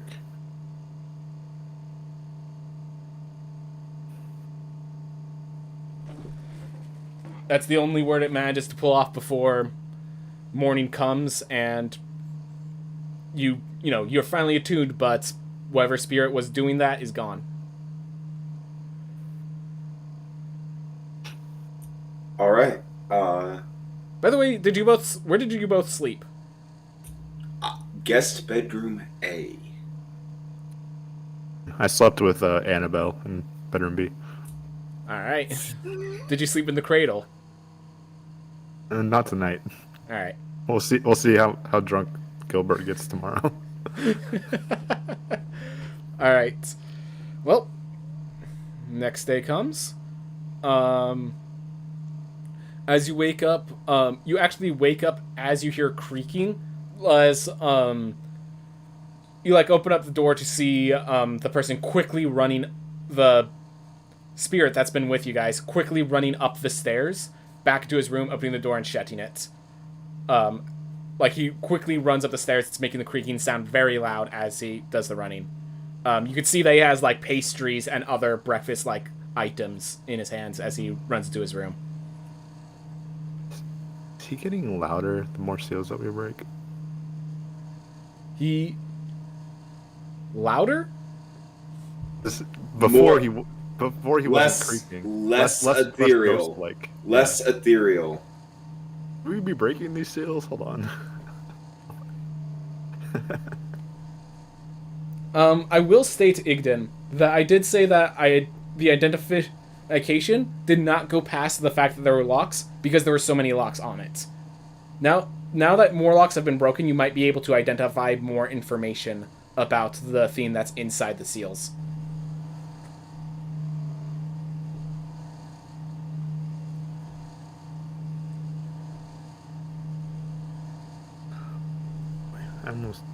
I'll worry about that in a moment.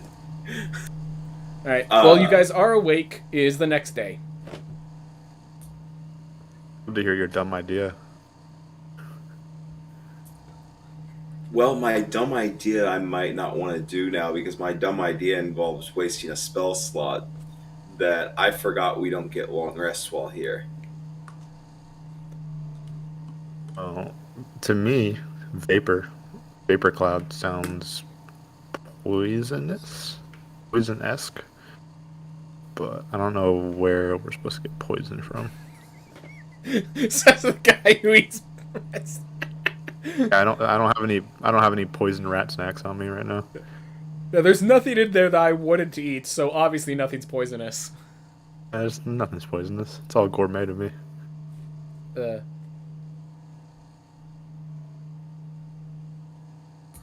Uh, During my short rest as well, we've not had an actual long rest since we started the entire adventure, correct? yeah, you start the adventure and you get your long rest when the mission is complete, or you abandon And we, quest. all right. So I'm going to use my arcane recovery over what's considered a short rest to return my spell slot that I used for mage armor in the very first fight. Oh, by the way, I did alter how mage armor works. It's still active for you.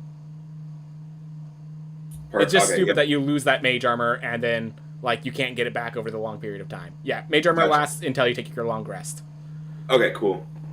I'll still take the slot back though. Yep. Just wanted to let you know that you're not getting ruined because of long rest rules. So, Igden, do we want to keep breaking seals, or do we want to figure something else out? I kind of like the inside on the inside. I kind of want to get to 9 and see how solid this guy gets, in very hushed tones. Yeah. Well, as you guys go downstairs, you notice that a lot of the seals that were broken repaired themselves. Great. Only the first 2 seals are broken again. Oh, so we need to do this all in one. I mean, nothing costs resources yet, so we know how to break all of them. You can literally just declare, I break all until we get to... Yeah. Let's just break them all back. All right. It's, I mean... I want to first...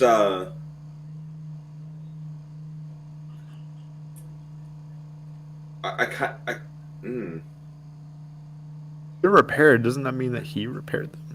That's what I'm talking about. I kind of want to go say, hey, bud, I got a question for you. But at the same time, if he's the one repairing them, it doesn't... it's not good for either party involved. Makes me want to break them more, though, if he doesn't want them broken.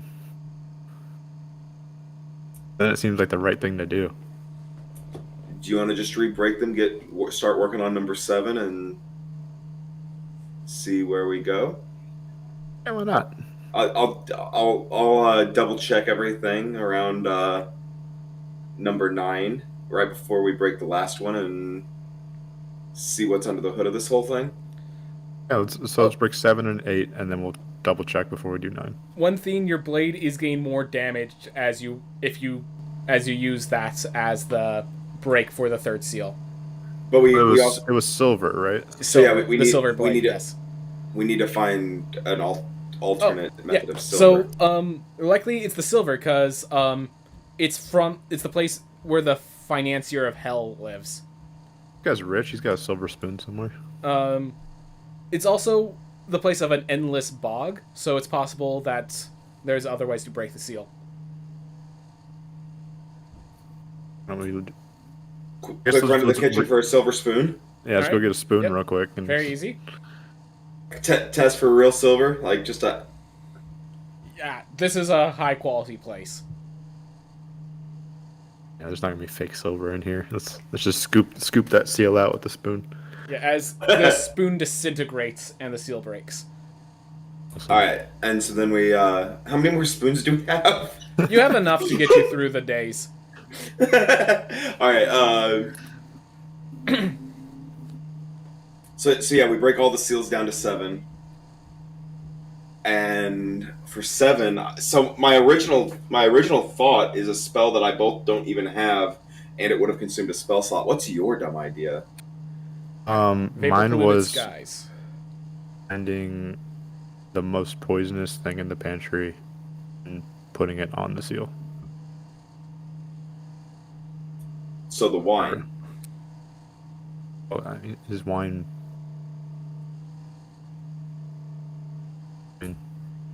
I mean, we could just try wine. There's plenty of it, so. Alcohol is technically poison. Yeah, alcohol is poison. So I mean, yeah, let's just throw some wine on it. All right. You pour wine into the fireplace. The fireplace now reeks of wine.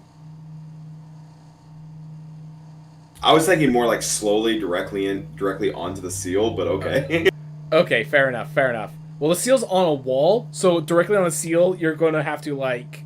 You can like cup your hand and like kind of Flash flow it in. Like I'm not trying to soak the place in wine. Fair enough. Now your hand smells like wine. That is fair. I will be slowly licking my hand all day. We were bound to have one where it didn't work. We were getting perfect up until now. Wait a second. You're a really bad cook, right? You got lucky on this last one. Do you feel like cooking breakfast? Only, like, don't try so hard? Okay, well, it's a vapor cloud, right? Could feed you a bunch of beans. I would be lying if I said I hadn't already thought of that at least once. And we could go that Don't worry, route. we'll break this seal by lunchtime.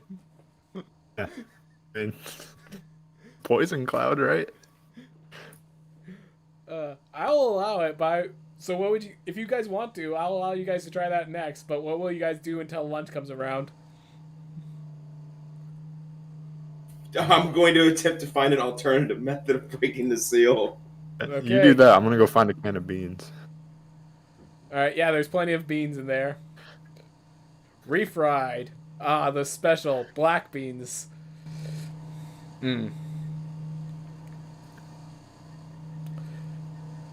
There's also baby food in there.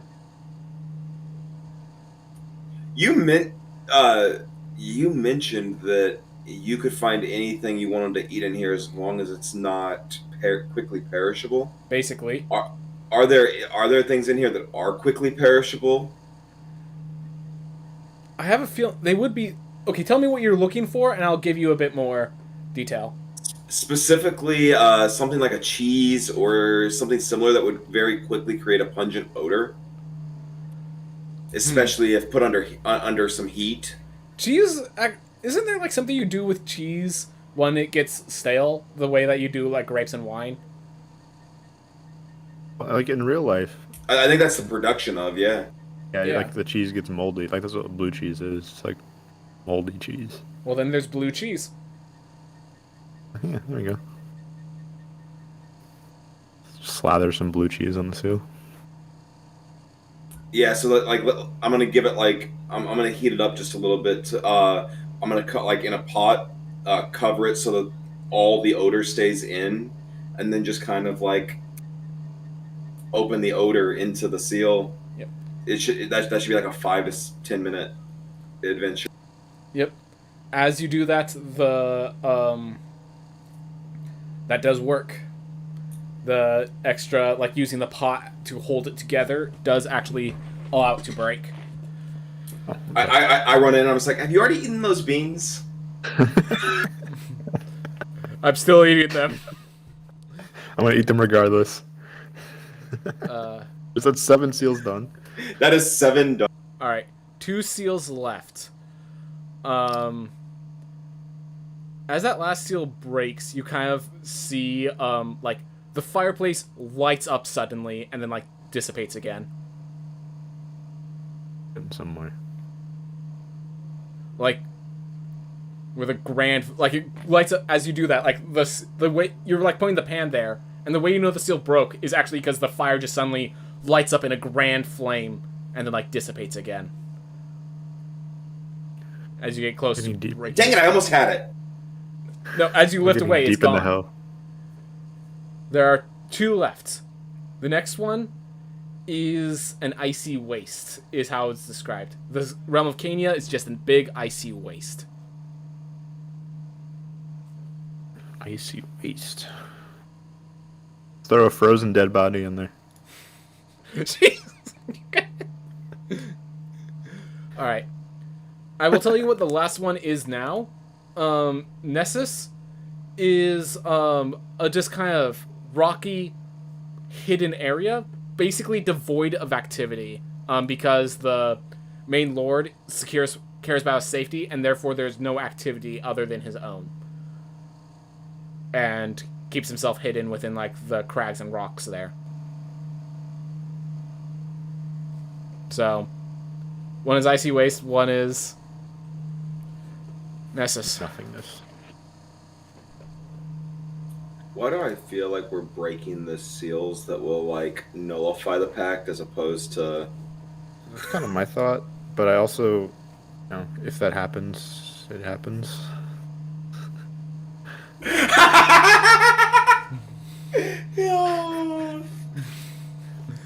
Look, my curiosity wins out in the end. I don't care the consequences.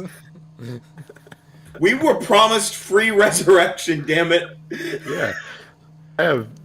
There's no consequences in my mind. If we're getting free assuming res. you maintain the seal. Yeah, I'm pretty sure we don't get resurrected if everyone dies. Yeah.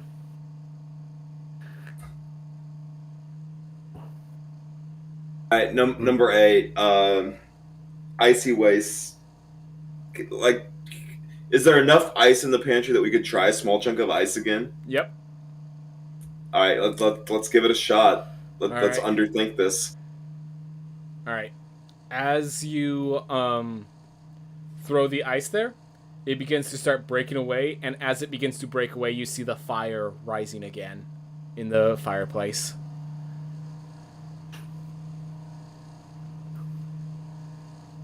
As it the seal is breaking. The seal is broken or breaking. Yeah. As it finally breaks, the fireplace is a full growing fire in the fireplace. You hear the door open as the person from above kind of just looks down, seeing that like fireplace is about to get working. He's just watching you like, okay. Teeler, with your nat 20 insight, you see like an excitement, like a lot of like the person's holding back their like joy in this situation as the seal's nearly broken. I kind of sit down and start to cast Identify, and I reiterate as I begin the process that this last seal has been or I don't call it the seal, but this last like. It's very puzzling. Like, we just haven't quite stuck to the center, and I'm going to try to kind of deceptively identify below the lock as I appear to, as like I'm trying to make it look as if I'm just identifying the lock. All right, Taylor, are you going to do anything? I'm gonna ask him. I'm just gonna confront him a little bit.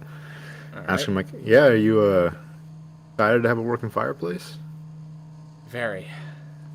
Are you still downstairs while he's upstairs? I'm just yelling at him. Yep.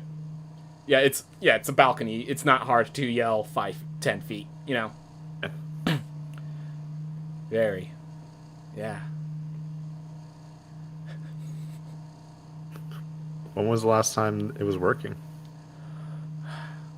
Since before she left? Or since before I left?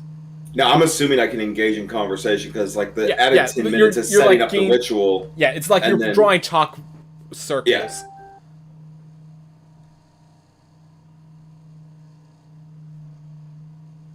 Hold on. Definitely been a while then. I'm glad we can get you a working fireplace. Hopefully have it working soon. All right. How have you been staying warm without a working fireplace?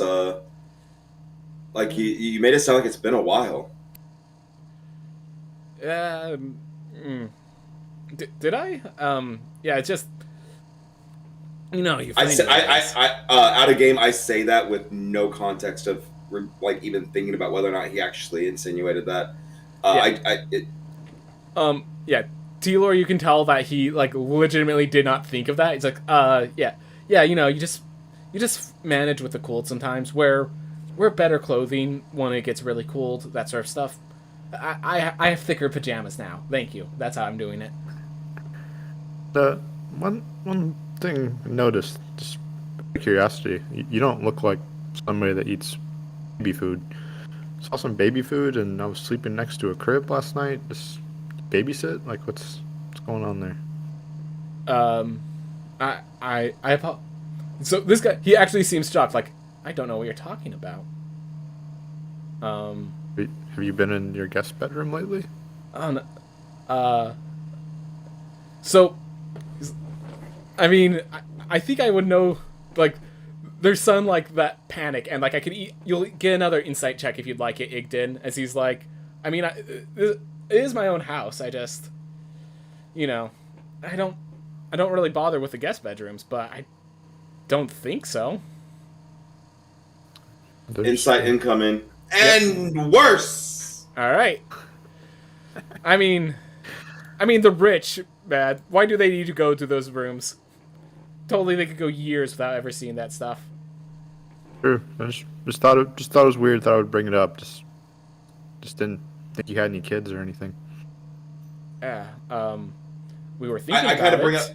I bring up casually, obviously without understanding anything that he understands. So like Gilbert sees that I'm just woefully unaware in my spell, and I say, yeah, it's basically breaking apart in there. It's like cobwebs everywhere. I don't think anyone's been in there in like 50 years. Well, he's just like, well, I sure wasn't in there, so I hope there were no harms, you know. Yeah, no worries. Nothing going wrong. I was just curious. I look up and I'm saying, that's a beautiful portrait, by the way. Why don't you hang it? What portrait? It's by the crib, I believe. It's. We'll look at it later. I need to. Yeah, I'm here for the fireplace. We'll talk about all this after the fireplace. We'll talk out of game. We'll talk about all this once I can beat your asses.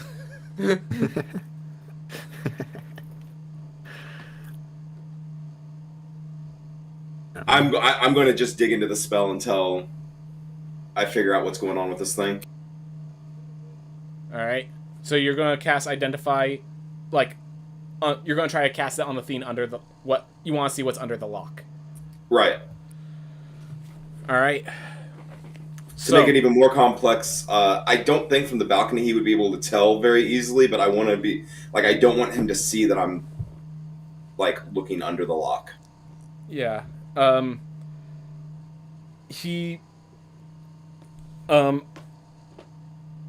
going to say that as the identifier, you can probably very easily get under it without people noticing, sort of thing. Like, it's because you're the one casting the spell, unless they're actively, like, detecting magic or looking for you to be...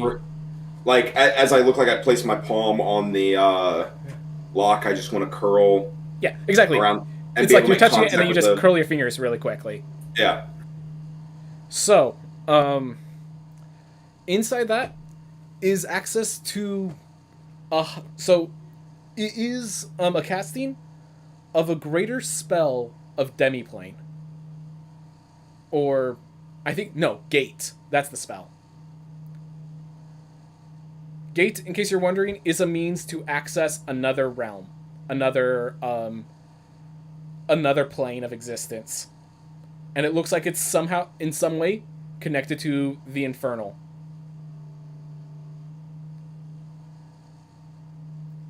In other words, once all the seals are broken, the fireplace becomes a gate to hell. You want to take a trip to hell real quick? I mean... no, not even a little bit. Does that mean more of those weird devil things that was on the battlefield are going to come out? You would know that the gate would have a specific location it's targeting.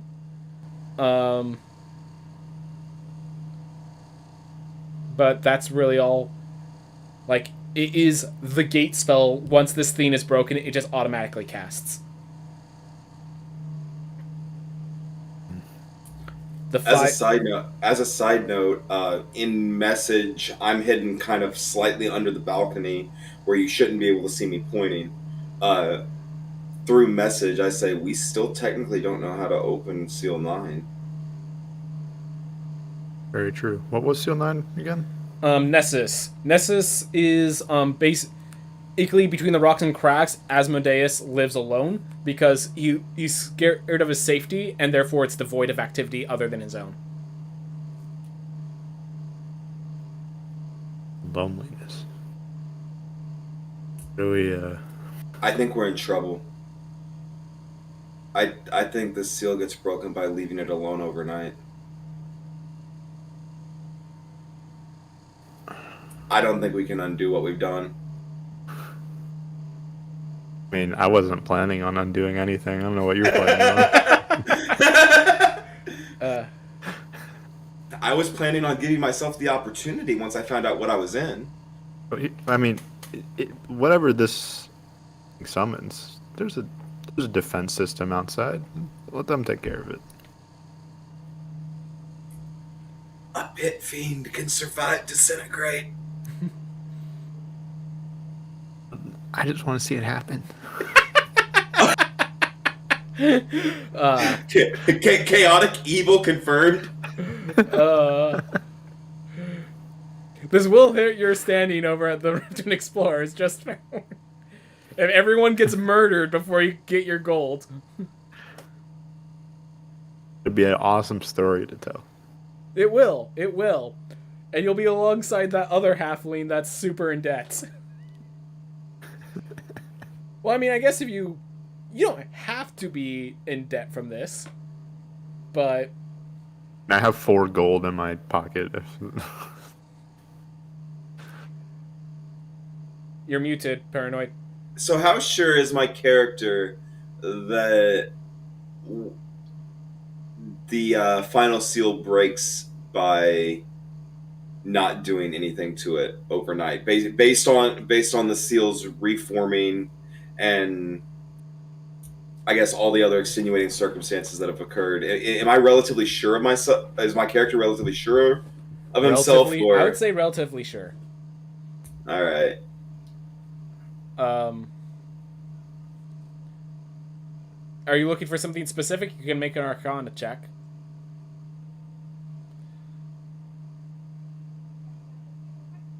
I want to wait. I want to observe this for an hour, and I want to make an Arcana check looking for any sign of degradation in the seal, like over time now, just leaving it alone. All right.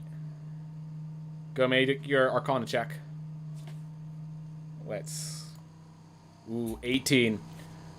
So you realize, by staying here next to the seal, you are basically being activity. It is it's devoid of activity that the seal breaks.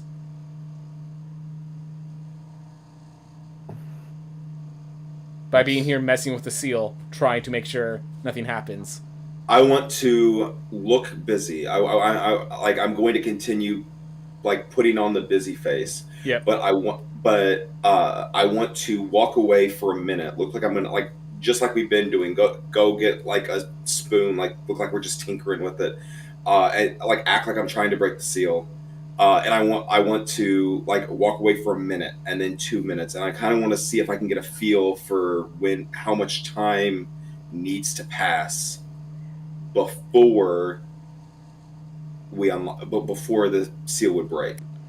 All right, Teeler, Captain Gilbert? What are you doing while this is happening? While he's also, I'm assuming you're messaging Gilbert, so you guys are in communication. Correct. I don't want to ruin this, so I want to stay away from the seal right now. Can I request his at least for this first one? I'm going to request his direct help, just so we can be in the other room with completely unsupervised through message, and we can have whatever conversation we want, a minute at a time, then 2 minutes at a time, whatever it ends up being. All right. If he's willing. Yeah. All right. As you guys go in there for the first minute, you hear the creaking of the staircase as the other person walks down the stairs. As you guys are away for a minute, you see, Igden, you actually see, the ghost-like thing, and being with your memory, you do recognize very clearly the casting of detect magic from the ghost looking at the seals and everything that's been done as you guys are away from it.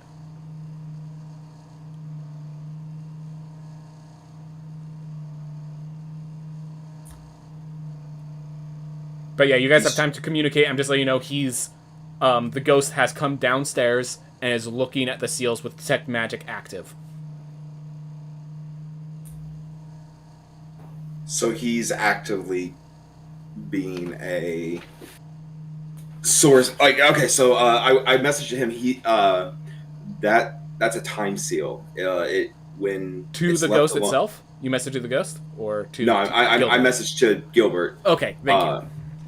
Yeah, that's a time seal that will, or I feel that this is a time seal that will break after being left alone for too long.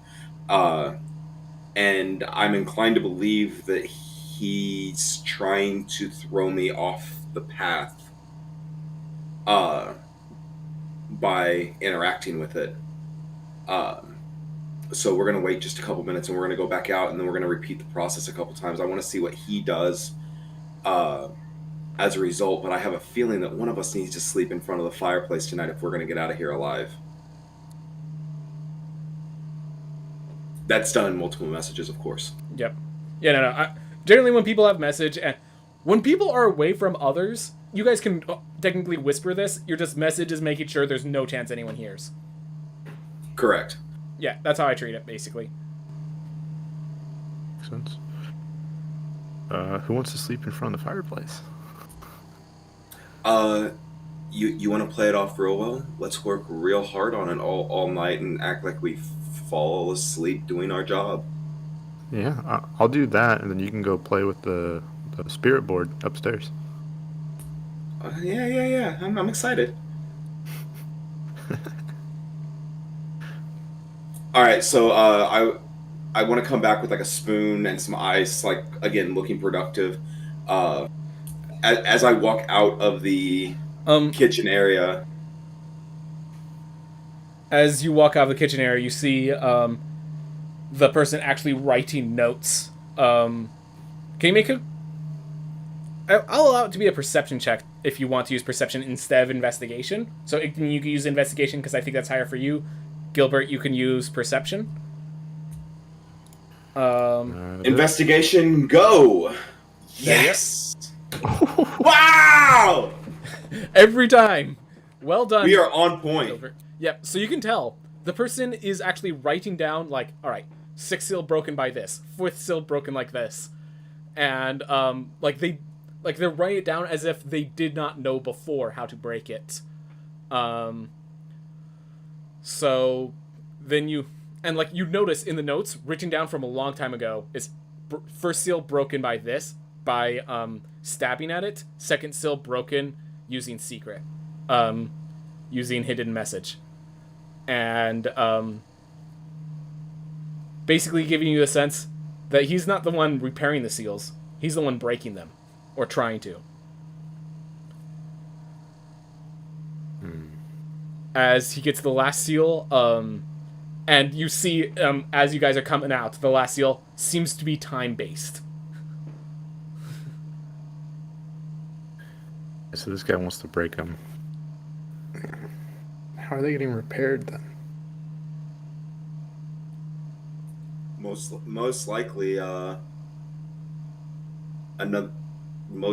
another form of lock that we don't perceive. Anyways, Your ghost buddy is doing it. Turns around.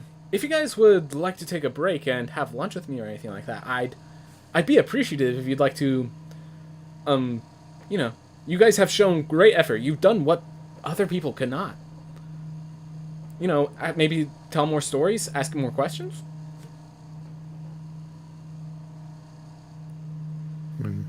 Sure. I kind of like reluctantly say, I'm like, I've never felt so close to like getting this yet. Like I really want to keep working on it. I ice in hand and spoon again. I'm combining. Again, I'm just trying to combine things at this point. All right. Well, I'll be up in my room waiting, and I'll see you later. And so he heads up, and it's the light tapping, the no creaking sound as he goes up the stairs to the door.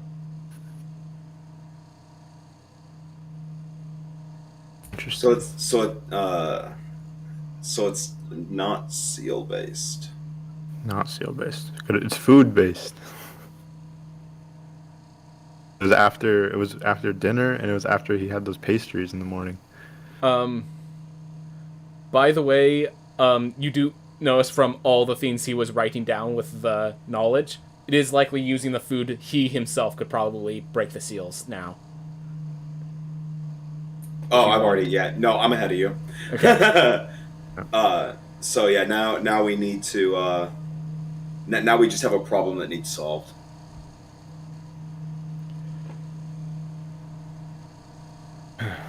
Well, I think the amulet's the key somehow. Like I'm like if for any reason my character thinks that we could be overheard, I'm using message for the duration. Okay. But I think the amulet is the key, and I think we may just have to. I mean, I'm wondering if we shouldn't have just cast Firebolt at the elf upon walking in here. Yeah. Well, if a seal breaks and something comes out of it, a lot of something's come out of it. Why don't we call our little human friend, make a little pact, and a little war in the house? That would be a big war in a little house. Yeah, I mean, yeah. So it happens. Using the amulet, you can contact the Nija Vice on the other side without issue. Nija, you would assume that Nija is probably, if you're contacting her, that she thinks you're there to make a pact with her. Just to be clear, but you can contact the demon without, or the devil. Basically, at any time using this, you just need to, basically a cantrip worth of magic into it.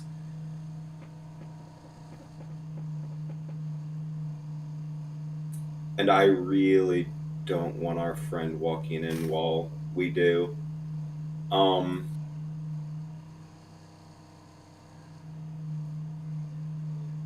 He never goes into the bedrooms, apparently, so we could just... I think it has to be done in guest room B, and I think it can only be one of us. You can basically channel the magic and then give it to Gilbert, and Gilbert could be the one that contacts the demon if you want.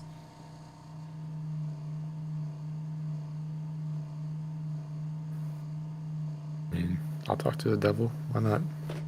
I'm a great negotiator, apparently. I do have a charisma of absolutely 0, so... Well, plus 0. There's a very big difference between those two. Yeah. I have a charisma of 2. I have a brave trait. And intimidation. I don't know if intimidation is going to do anything to a devil. Do you have your, don't you have a maneuver that helps you with this? Commanding presence, yeah. Alright, good to know. I don't think you've used that before, but I don't think you've really wanted to use it before. Yeah, based on conversation, I think he might, like, especially as it comes to making a deal with the devil, no pun intended. Okay, pun intended. Pun intended, that was the point of this. that combined with the fact that I'm well more equipped to make sure that the lock stays locked. Yeah. I think we have I think we have the obvious course of action. Yeah. So I'm going to...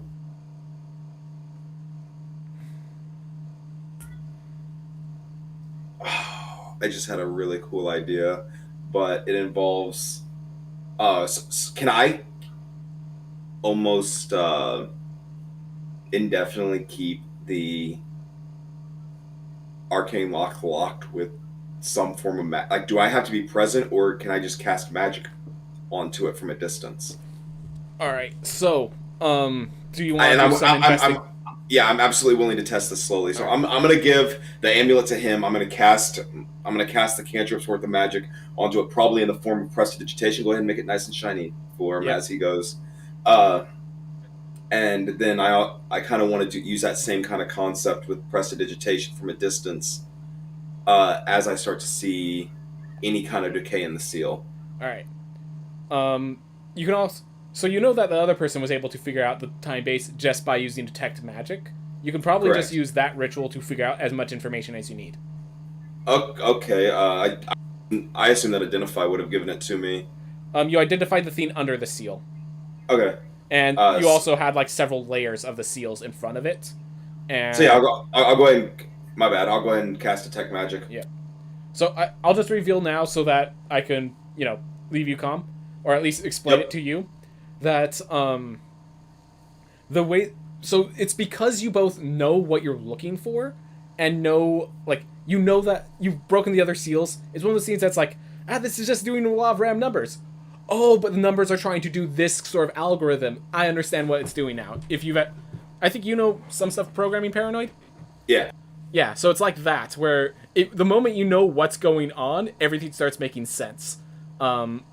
So because you know there's a time base, you're able to, basically identify, oh, this is this, this is this. This seal actually connects to the entire living room, and as long as there's any movement at all within the living room, it does not activate. But all it takes is a minute. All it takes is 1 minute with no activation in the living room, and it would break. Ooh, we got lucky. Boy. Also, from that, you can see the magic. The magic is built to reseal itself over an 8-hour period. Is there any way for me to discover why 1 and 2 don't... Never mind. 1 and 2 don't break because he breaks them every morning. He knew how to break them. That makes sense. That's why he ran upstairs, the pastries. I'm glad you guys figured this out. All right. You are on the pedestal. It is your moment, Gilbert. All right. Gilbert. As you get the magic, you kind of just... What room are you in? Annabelle Room, B. All right. Are you just sitting on the nice little rocking chair or anything, or? Yeah, I'll chill in the rocking chair. All right. As you the magic begins to force through, you kind of feel a presence enter your mind. Not forcefully, just connect with you the way that message connects with you. Just a deeper connection, one that you can't with message you can easily just shoo it away if you really tried. This one, it feels like you would have to work to shoo this thought away. Okay. What is it that you desire? Power? The simple pleasures of life. As you just let it go with the flow, I believe. That's what the last one wanted. I'm a person who's for the excitement and crave that excitement and adventure. Who are you? You have my name, do you not? That's how you contacted me. Do, yes. I need your advice, but what could you give me? That depends on what you're willing to give in return. What would you want in return? What would you want in return? The easiest path is just to take a soul, but it doesn't have to be your soul if you have any plans. As it starts to connect deeper, you get a better visage of what the devil looks like as to its level of power. This is, it's non-imp, this is not a spine devil, this is not a lower level demon, but it's also not a pit fiend, it's also not a high level demon. As you talk longer, you get a better sense of what kind of demon it is, but... Okay. So you're saying if I gave you a name, that would be a soul you could take? If I could take your name. But there's another option. I do quite well upon the material world on my own. If you simply release me, I'm sure I can collect on my own. And then I could gift you what powers you're looking for. But I must know what powers it is you're looking for. Or what, perhaps knowledge? Perhaps it is something of another source. Well, if I release you, are you just going to go get the closest soul, or will you go grab somebody I direct you to? Do you wish to have me exact vengeance on another? We're dealing with a bit of a problem in this current location. We have a bunch of seals we're breaking. We don't know that some sort of gateway is going to open when we break it. And there's this spirit person here we need to take care of. You sound like a fun sort.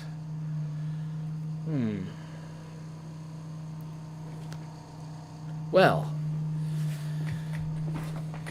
you have this... I cannot sense the situation from here. Not from just your description, and not from my side here. If you have better magic, I can perhaps walk through and assess it. I don't know if I'm confident in an ability. Is there a pact of some sort we can make? Yeah. So I'm giving you knowledge, and you give me freedom. Is that what it is? As long as this knowledge can help us get through the situation, then yes. I can't promise that if I don't know the situation. And I will not come through if I can't get promised freedom. How much freedom are we talking? You're gonna wreak havoc on this world? When we are done, you will simply release me and leave. You won't inform a paladin. If a paladin finds me, so be it. Banish me back. But you will not be the one involved in such an act. As long as it doesn't concern me or the Riftwind Explorers, free to do what you want. You're an explorer. Oh, you have a lot to offer me then. I can give you a lot more in return then. So perhaps I have a greater deal. Release me in Riftwind, and I will give you the guess I can here. And I will give you an easy access to my powers when I am set free.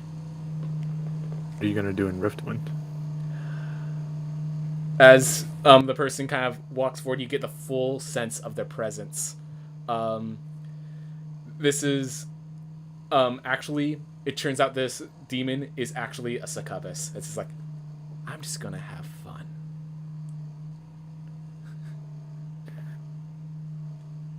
Well,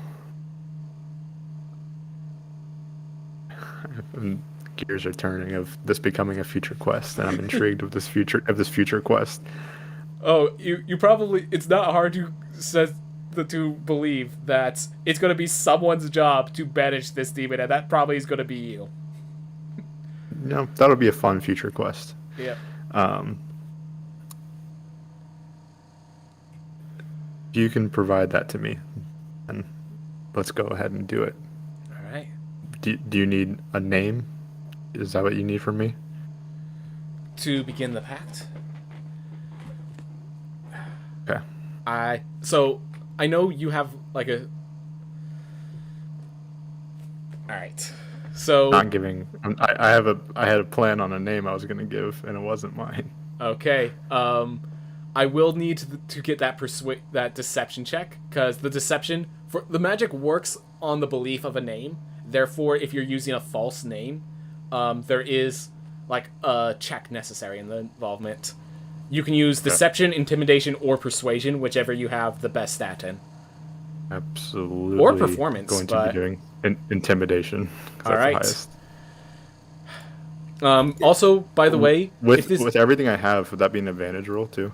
I was gonna say, like, if you want to use inspiration, I can just say this works. You both do have your inspirations. I would love to do an inspiration, and the name I plan on giving is Cassius. Is his alias.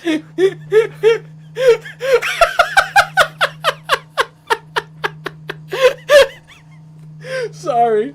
Oh my gosh. Oh my gosh. I want to give his because I mean, yeah, I want to give his name. Then you don't even know. Yeah. Oh my gosh. That's amazing. Okay. Can I just say how amazing this is? So, Cassius Adenius. So, someone fill me in. What am I missing? So Ren, the other, the rogue, is a charlatan. So I'm gonna fill you in because it's gonna be revealed in the next session. So, your rogue, his name's, he has the ability of false identity, and Cassius is the name of his false identity that he's been using and hiding his name. Now, here's the thing. So, I'm going to just reveal what I was going to do in the following sessions. He specifically stated that there was someone involved that in his past that is, like, challenging him and threatening him, and he wanted that to be somehow connected to the backstory. The whole thing I was going to do is I was going to connect that the name he's using, Cassius, is an actual person that's churning back on him. So, you are literally using the name of someone you don't know and is about to show up very soon in the story. Oh my god. I'm here for it. I am 100% down for this. Oh my gosh. And with that inspiration... That's the point. Oh my gosh. There's so much I can do with this. Okay, so he knew... Like, why would... So...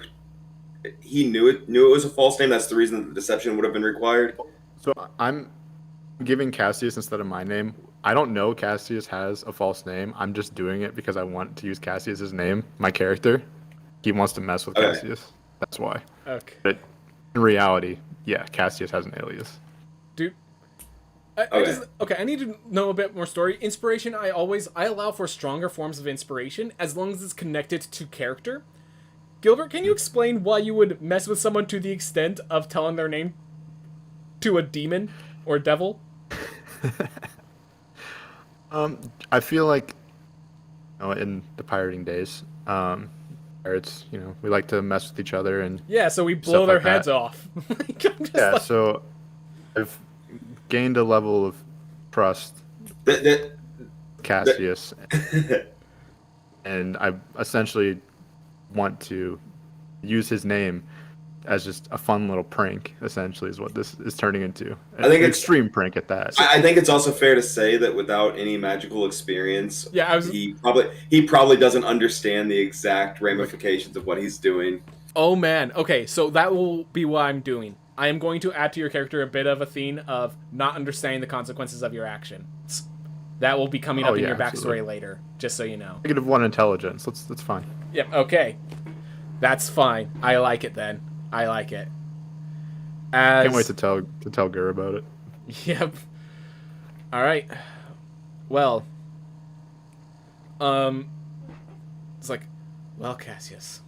Once I will be summoned into Riftwind. But until then, I will see through your eyes. As you feel the presence kind of connect to you.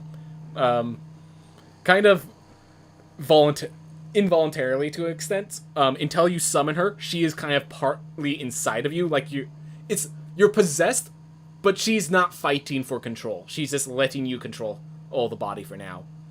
In other words, it's not my first rodeo with being possessed. That's fine. Oh, fair enough. Fair enough. That's disconcerting. Yeah, no, there was a whole thing with rats. Yeah, it was great. This possession, the rat possession, you didn't really realize you were possessed. It was just kind of your emotions kind of connected with it. This is, that this power could take over your body if it wanted to, but it's not. This pact is holding it back, basically. As you now have Nija Vice inside of your body. Well? This is not the area I expected to be in. You're in Westgate? House in Westgate? Is that where that's where it's at, right? Ah, where my daughter is. I have to check up on her after this.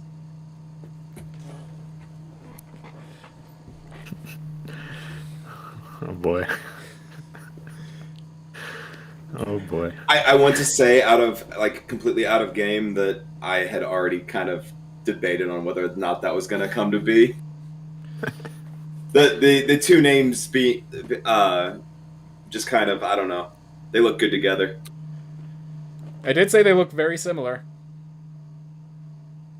I will be continuing. Like I'm pretty well pacing. Yep. Just continuing to make myself look busy at this point. Mm. So as the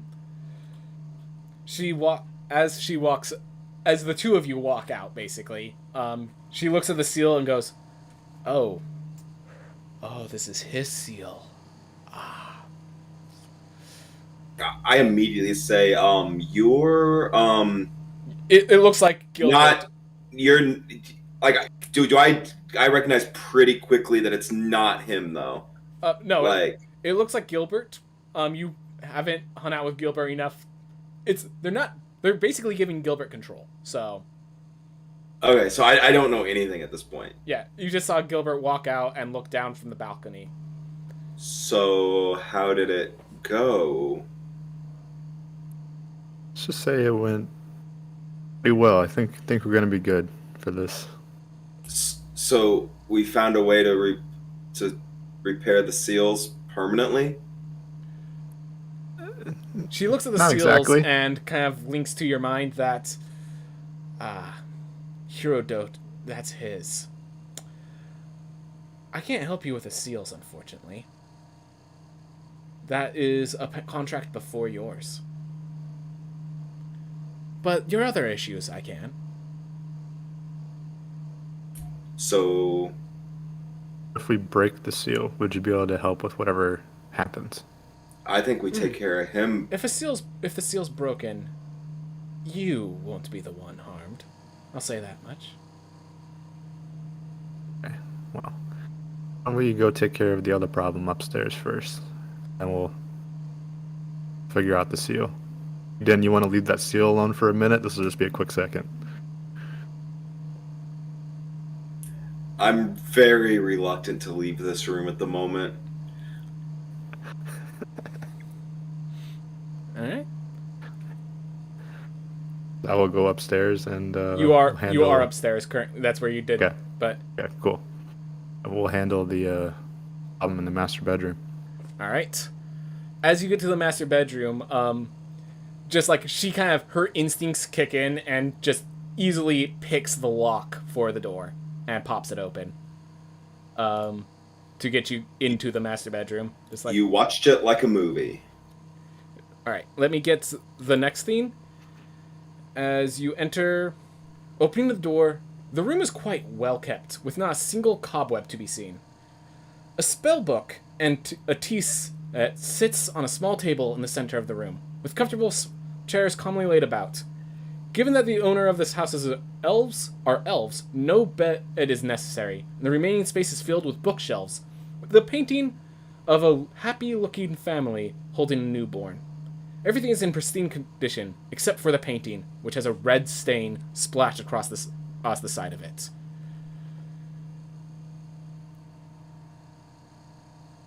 Interesting. Okay. It seems like... Yeah, so the stain seems like it was caused... Like, you don't need to be an expert to know that the stain has been around for years. Yeah. It's like if someone slashed the painting, basically, you know? Yeah. Okay.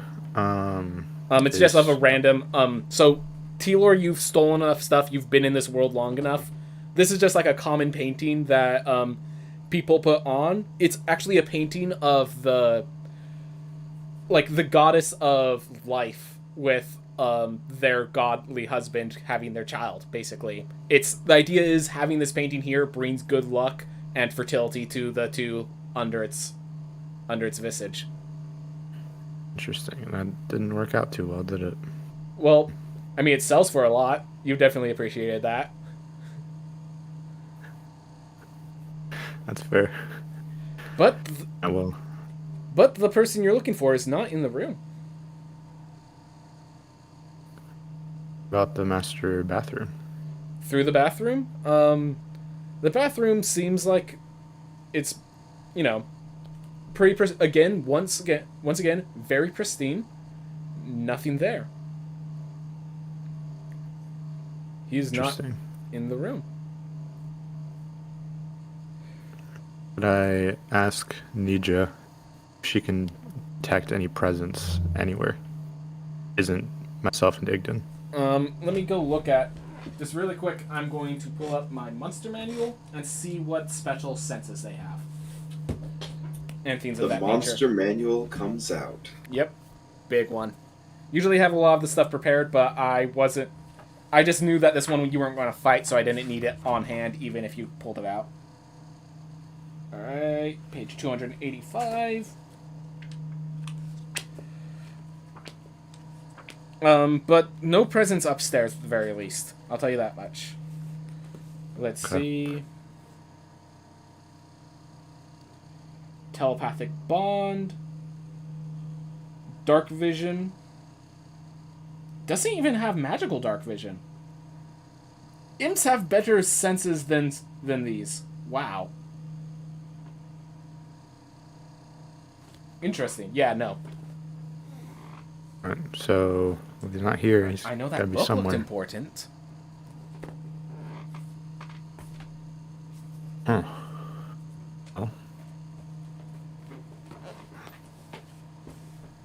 Well, so we'll go back out and ask Igden if he's seen him. Igden, have you seen him? Like, that have gone past you? No, I've been just. I kind of look around, double check for him. I kind of give them. I'm being super suspicious at this point because if you can't find him and I don't know where he's at, I message like I've just been here. I message that I've just been here making sure that the seal doesn't break. That's concerning.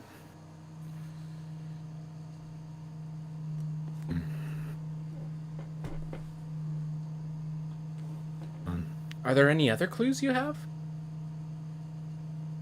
There's just weird. There's like a crib, a dusty crib in this other room. There's there's a lot of stuff for baby, but there's no baby to be found. Is that all happening internally, or do I hear it? As you message, you could hear the internal conversation.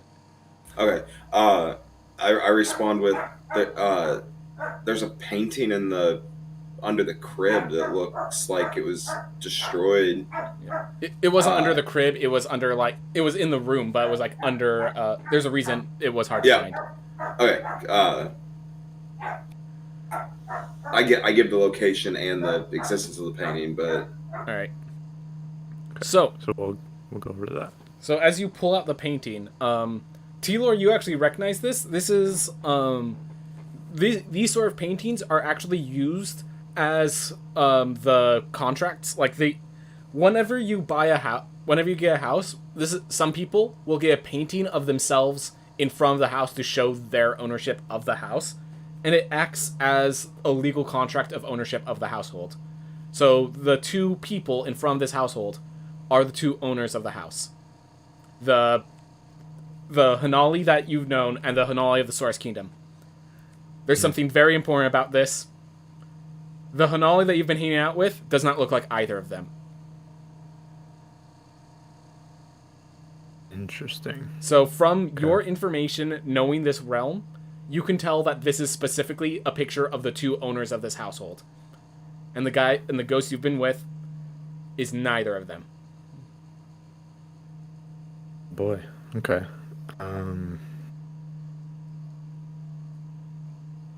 But he is related. He does look similar. He's probably related in some sort. Yeah. It could be the son. Not enough time from this painting being made has passed for Actually, I'm going to actually I have see in the what mind. He's like, trust me, that's not the son. Oh. You have, Go I the guess, an other way. internal. Is this the father? Let me say I know a bit about relationships. Not every blood relationship is father and child. Sometimes it's different. And also, I happen to know a little. I still can't break that pact, but I will just say I am certain that that person is not the child of these two. Nor the. And I do not believe they have any fathers or any other living family members older than they are. Well, This would be a sibling. father, sibling, perhaps. Have I gained enough insight through this conversation to have put two and two together to find out that he's actually fully made a pact at this point? That Captain Gilbert has? Yeah. Yeah. The moment you heard her voice in his head, you can sense that, a pact is made. Okay. Some sort of pact. You don't know. He hasn't told you the description. Gilbert has not told you the description of the pact, and you cannot use simple arcane magic to identify the description of a pact. They usually have there's some sort of written contract sort of theme that they can have. Gilbert has it, and Gilbert, you're actually going to notice, like, when you look at your arm, you see, like, infernal writing on your arm. Like, it's, like, invisible. It's one of those things that you know it's invisible to the human eye, but you can see the terms and conditions of your pact just written on your arm anytime you look down at it. Sense. And still, it didn't dawn on him what he's gotten himself into. You know. I'm just here for the chaos. You're succeeding in that much. Alright, so we have a potential brother of one of these people, the homeowners. I just want to give a friendly shout out to the people watching at home. We are level 2. Yep. We are level 2. Yeah, we are level 2, and we made a pact with the demon and are facing a ghost. One of us is a fighter and therefore has no knowledge of exactly how to deal with this stuff. Ghost dagger, though. I mean, you didn't get Kiss of Death, so there's that. Yeah, you know. Alright. So still can't find him. We know he's related, most likely a brother. Have you checked the office? Have you checked his office? Checked anything downstairs yet? That would be the next logical place to go. Would be the office and dining room. And if I can, I kind of say, if I can ask your friend, is it in our best interest to keep this seal sealed? I made a pact. I can't say anything about it. You'd be able to help us more if it was broken. Your pact involves not allowing me to give intuition over... There was a pact before this that has to do with the seal. A devil does not interfere with the pacts of another devil. That is the greatest pact of all.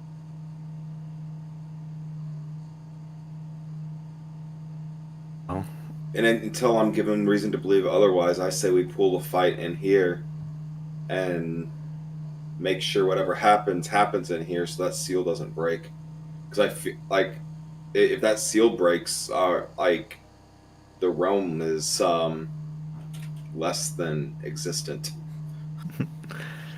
Well, you stay in there. I'm gonna go look in the office then. All right. As you're looking through the office, so you make the creaking sound to go downstairs.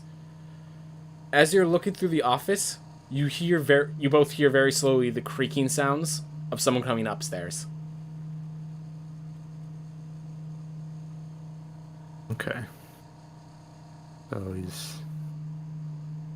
In the office, though, it's just a bunch of books. There's some paperwork, but a lot of it is, like, taxes and like economy themes that generally have to do more with, like it seems like if you really want to dig into it, it seems like the female owner here, the Hanali, is like a mayor of this town or something of that, and therefore handles all the legal paperwork that way. But I'm gonna use message through the wall if able. yeah, you can wrap around walls with message. You can also go through walls, given that it's less than 1 foot of stone, 1 inch of common metal, or a thin sheet of lead. Well, no, wood is not affected. All right. So I'm gonna message through. We're playing chess. He's trying to get us out of the living room. Yeah. So some way he's an invisible presence currently, going up and down the stairs. We need to detect that somehow. We both heard the creaking, right? Yep. It's the creaking of these stairs are loud enough that it's really hard to not hear it happening unless you're like asleep. I'm small, so it's safe to say that I occupy less than a 5x5 area. Technically, like I could ball myself up into a smaller area than that. Yeah, you can a quarter of the size. Could I basically just huddle up in a corner in the living room, and I want to cast minor illusion on myself, and kind of make that 5-foot cube in front of me look like the wall behind me, as if I'm not there. So do you want to do like one of those optical illusion themes, or are you? Basically, I'm just trying to match the wall, but so if it makes sense, you're turning invisible using optical illusion, sort of. By covering myself, so it's going to be much less effective than true invisibility, but it just enough that maybe he thinks we're not in there for a moment, just long enough for him to show himself. Yep. So can you make an Arcana check to see how well the optical illusion works?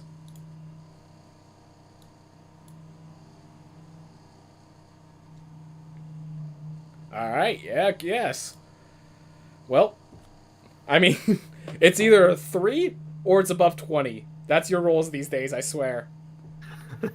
But yeah, you have an illusion that you feel like you actually, you know how sometimes with paper, like, they have those, like, on this side it looks like this, on this side it looks like this? You've made an optical illusion that if you're looking from above the balcony, it looks good, and if you're looking from the front, it has a different optical illusion that still looks good. Sort of thing. You are muted.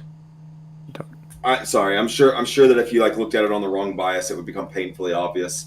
Yeah. But I think I did pretty well at covering most angles. Yep. Most common angles. Yeah, that's basically what I'm saying. That with a 21, you're like, okay, it's impossible to get this every direction, but I can get it from here, from this entrance, from this balcony. So you have it from all the main viewing angles. They'd have to actively enter the living room to know you're not there, to see through the optical illusion.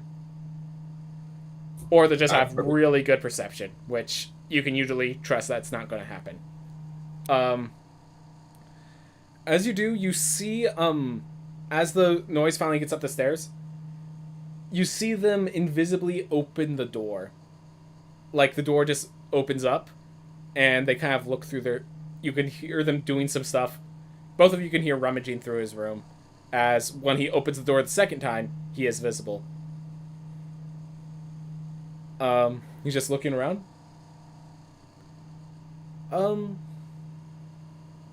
Looks down at the fact that no one's in the living room and just,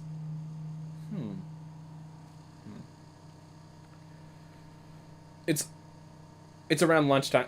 I'm gonna state that at this point, it's going to get around lunchtime of this day too. Are the two of you having lunch?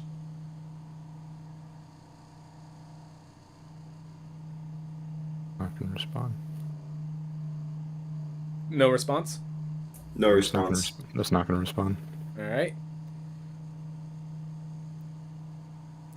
You see, he has a spell book in hand, and he kind of tucks it into like his suit kind of pocket and starts walking down the steps as like the creaking sounds are occurring as he walks down.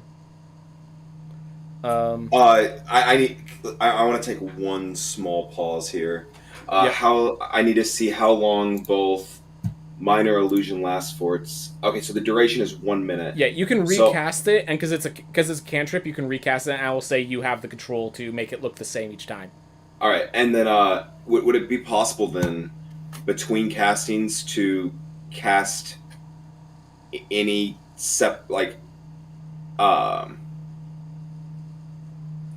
because I can't cast I can have 3 different minor illusions going at once. All right, so you want another minor illusion added? So as I hear him walking down the stairs, I can also, I believe with improved minor illusion, I can make a sound as well. Has the seals repairing themselves, like, because I've played with it a little bit, walking in and out of the room. When the seal repairs itself, is it purely visual, or is there a sound that comes with it? You didn't hear a sound when it happened overnight. Look at the magic. I would like another Arcana check to make a guess as to whether it makes noise, but you did not hear any, so... Okay, yeah, no noise. No noise. So yeah, the seals, you are muted again.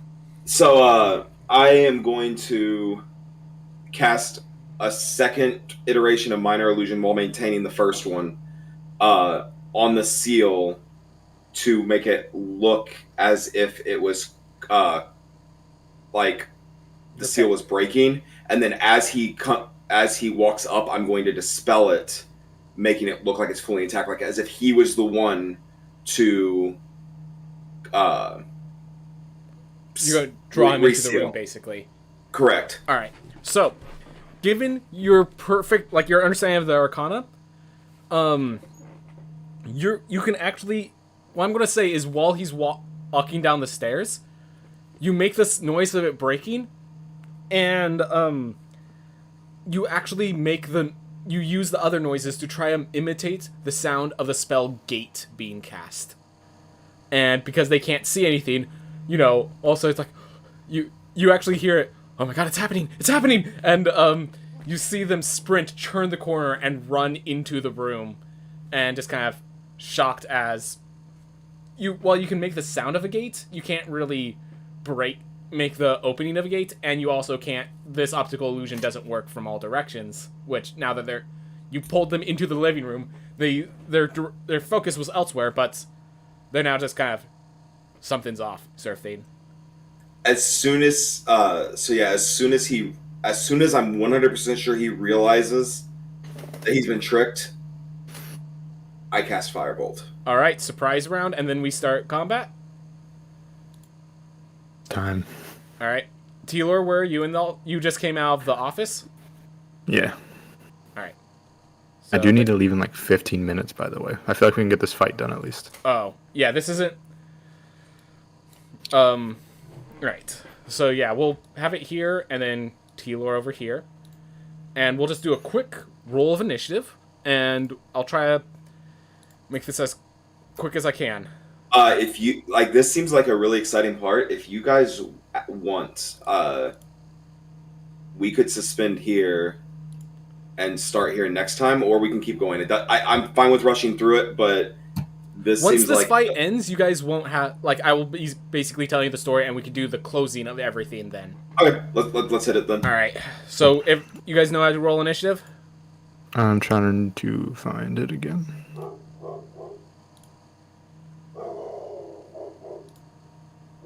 Yeah. Click on the name and then click initiative. Yep. Make sure. Oh, okay. Another nat 20.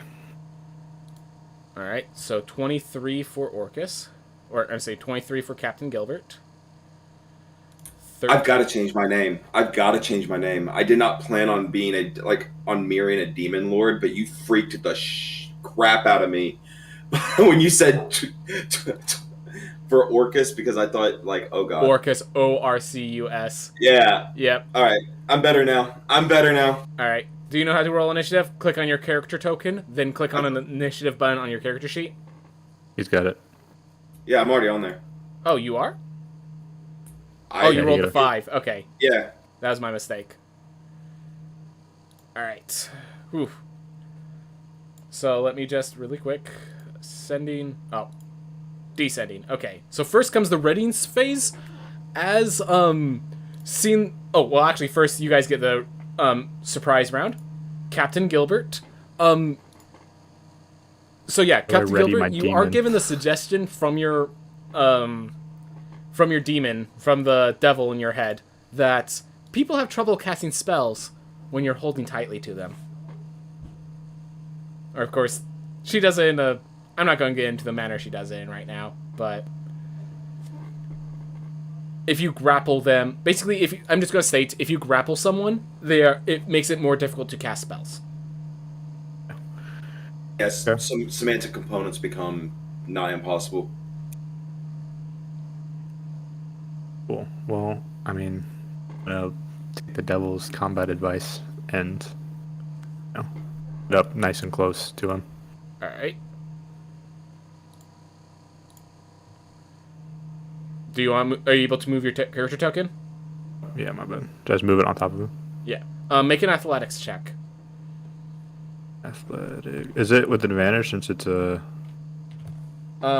Generally no.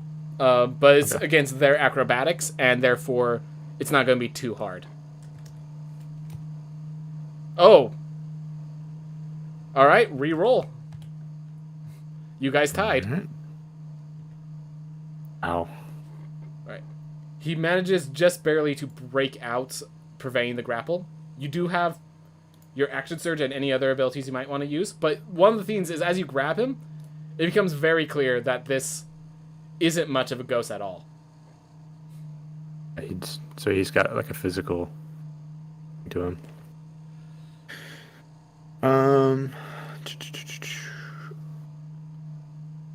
Could take.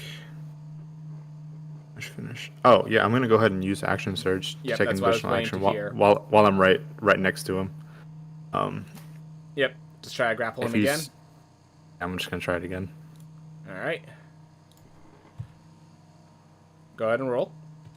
Are you kidding Well, me? this time they rolled lower, as you pin him down right in front of the fireplace, holding him up. Okay. This is the surprise round, so he doesn't get it. Or, Igden or Orcus, however, we gotta figure out which one you want to use. But anyways, it is your turn. I'm going to keep going with exactly what I was talking about. I'm just gonna hit him with firebolt. All right, make your attack roll. All right, 2 fire damage. Take it out, just hits him on the shoulder. Very clear hit. I was also trying to be kind of careful not to damage my buddy who's currently hanging on to him. Yeah, as long as Captain Gilbert's the one in control of the grapple, you don't have to worry too much about that. At most, it will be half cover, which would be +2 to the caster's AC. All right. Now we get back to the next rating phase. And you see that the person is trying to cast a spell. And Orcus, would you quickly like to make an Arcana check to try to identify the spell?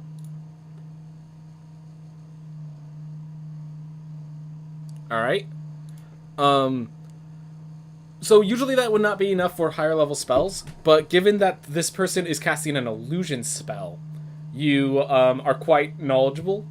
But it seems like this person, as they drop their spellbook as they get grappled, you recognize that this is an illusionist wizard as well, though hasn't been able to use many of their higher level spells this time.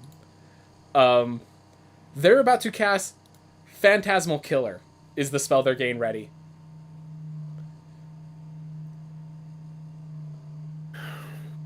This Phantasmal Killer. Well, by its description, it's a killer spell. Okay. Question. Since It's bad. Yep. It does sound bad. If I'm grappling him, When he tries to cast it, you will get another athletics check to stop the spell from being cast in the first place. So I asked because my initiative, I go first, right? Yeah. Am I able to use any of my weapons while still pinning him down? Yeah, you so specifically, because you fight with a weapon in one hand and your hand free in the other, grappling him just takes away that free hand. Cool. So you can literally grab that and just start shanking him. I'm gonna ready a pistol. Oh, you're gonna shoot him? That's what a pistol does. Yeah. Okay. All right. So you ready your point blank shot. Orcus? I'm watching until it's my turn. Oh, I'm just like, it's a ready in action. Are you preparing any spells or?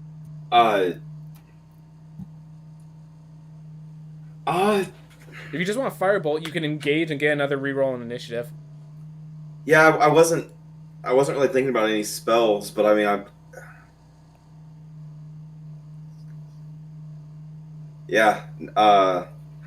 I'm just gonna keep hammering with firebolt. Okay. Hopefully, looking for something better than a 2, but. All right, Gilbert. So remember how I said that certain weapons, like they have a defining name or whatever? Yes. So generally, usually shooting someone point blank is not a good idea. As it just like in your mind, you're like, this is what my weapon does. I take people out with that single shot. You can actually feel as the weapon kind of, your gun actually alters properties slightly. As do you have a name for the gun? Let's put it this way. I thought about it, and it was kind of weird because Kraken, his name is Kraken, but it was going to be Kraken Slayer since that's what Gilbert's backstory was. Kraken Slayer. The gun prepares itself for single shot mass damage is what it's for, and therefore the abilities alter. You've had this gun for long enough, magical properties start to appear as you take your shot. No disadvantage on you. And roll a d10 for damage instead of a d6. So it's /R. So d10. So first make your attack roll, and then I'll just cut. So your attack roll is a 17 to hit, and then now it's /R d10 plus 4, one more than your dexterity because it's a magical weapon. /R 1d10 plus 4. Yep. And I'll make sure to add it by next session so you can have that more consistent for Kraken Slayer shots. Can he take the 6? I'll allow you to take the 6 because of how Wait, hold on. Isn't that a nat 1? I'm lucky? Lucky only works on d20 rolls, non-attack damage rolls. Okay, Good try, though. Good try. All right. Take the 6. So now, as he tries to cast the spell, you get another competing athletics check versus its acrobatics. Because of the components involved in the spell, I do believe my character has disadvantage. So,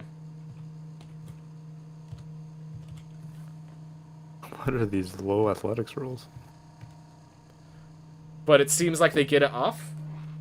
Captain Gilbert, I need you. Phantasmal Killer is a wisdom save, correct? Orcus? Yeah, it's a wisdom save. Alright. Could you please make me a wisdom save, Gilbert?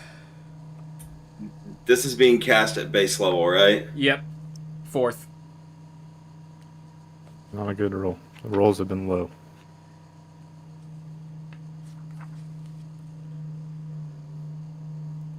Well, the bad rolls start kicking in.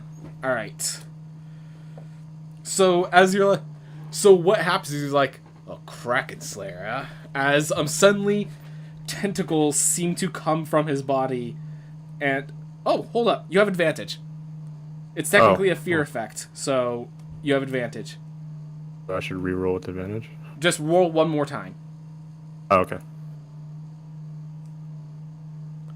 Well, this is your luck was used elsewhere. As we're gonna miss you. Yeah. Bye, guys. So, Captain Gilbert, as the saying of the Kraken, facing the Kraken comes into your mind, you see his anger as suddenly it seems like he starts transforming and shifting, into the once monstrous beast you faced long before, as it seems like you are now grappling with a kraken itself, as it strikes you for immense damage, reminding you of that devastating, deadly day. As you take 25 damage and fall to the ground. Starting to die, starting to feel as your life is brought down out of your life in front of your friend. Too late for a second wind, right?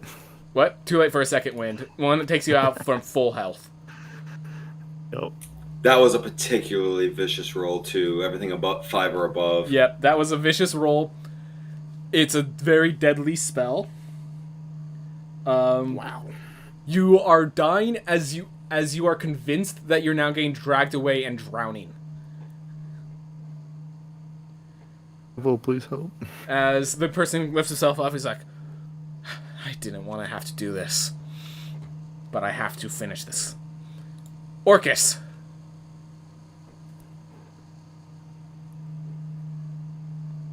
It is your turn. Just trying to figure out what you need to do. Oh no, you're talking. Yeah. You're mute. No. I'm just thinking at the moment. He's down, and aside from my attack, I still have like free actions, like yell, like I can yell some words. Yeah. Like You do have that inspiration point, but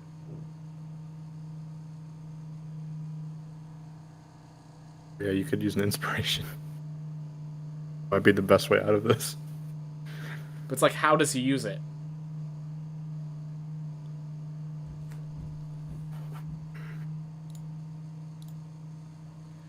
It's a question of how does he use his inspiration if he does.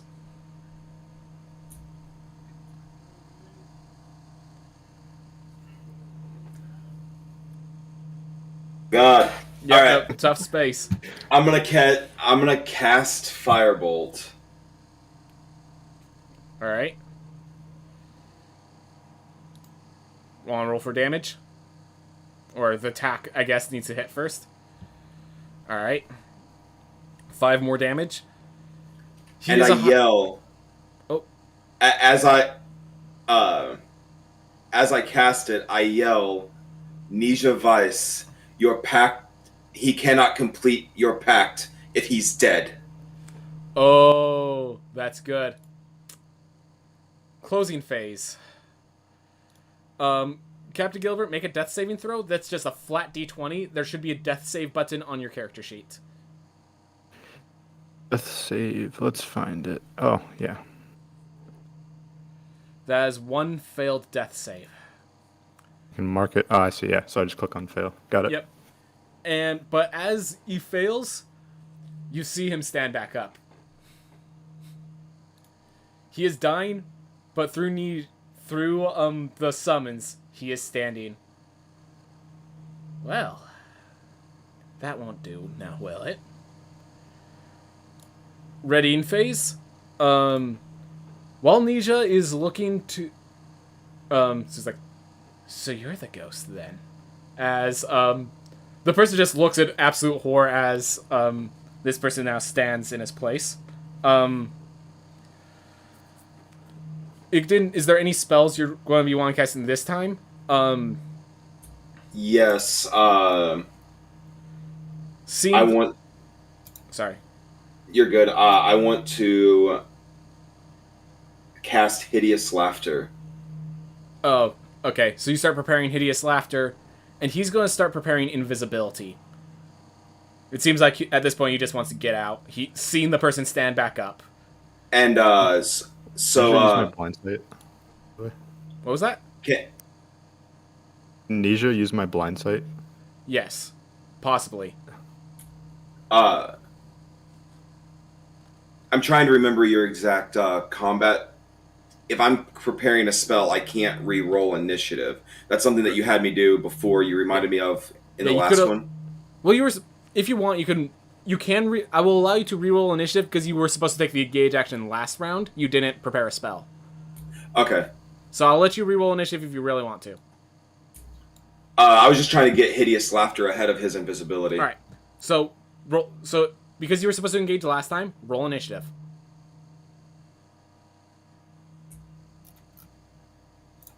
core. It's okay. You just roll the number. You don't. 13. Tied. It's a tie. I have a 2 dexterity. I don't know if it. He also has 2 dexterity, but ties go to players. All right. Hope. Nija is more interested in keeping you alive, Captain Gilbert, than feeling actually facing this enemy. As you feel yourself drowning and suffocating away, you see the demon actually grab your hand and go, "You owe me." Make, let's see, another wisdom save with advantage. Wisdom save with advantage. There's the rolls. And with that, I'm also going to say Nija actually stabilizes him. He is still technically unconscious, but Nija has basically brought him out of the Krakens, and you feel like you're now embraced by this demon. The demon now has, until you regain consciousness, until later, she has control of your body. Basically, Captain Gilbert, you will wake up in Riftwind with your pact done. That's basically the plan. Cool. But you'll wake up alive and not dead.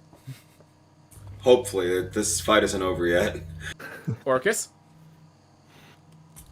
Tasha's Hideous Laughter. That means... It's a spell save DC. 14. Yep. Wisdom? Yes. Let's see. Wizards are proficient in wisdom saves, so... What? Had to try. Alright. Do you want to use your... So this person is an illusionist, and you are an illusionist yourself. Do you want to use your inspiration to try to... So, Paranoid, the way I use inspiration is not always to... It's not a reroll, it's a control of the story a little bit. Like, he was... As long as it has connections to your characters in some way. So, right now he's going to try to turn invisible and do something like and get away. Is there anything you want to do before that? I want to move 1 step towards the fireplace. And from there to there, and I'm going to, like, if I have to fall prone to do it, fine. I want to sling as much ash onto his person as possible from the fireplace. Invisibility counts anything on you as invisible as well. He's casting... Is he casting true invisibility? Not greater invisibility, but invisibility is things on you as well. It's why Fairy Fire is special in breaking invisibility. But that's really smart. In a future turn, if he doesn't get away...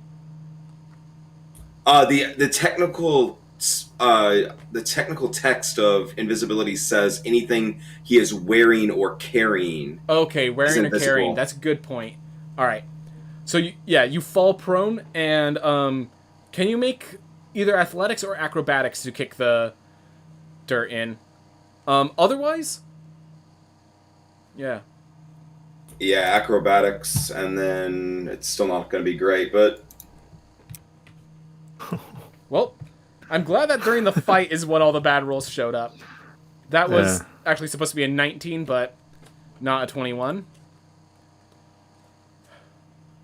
As the person tries to cast invisibility, you do have the chance of, if you want to use your inspiration, otherwise he's going to turn invisible. And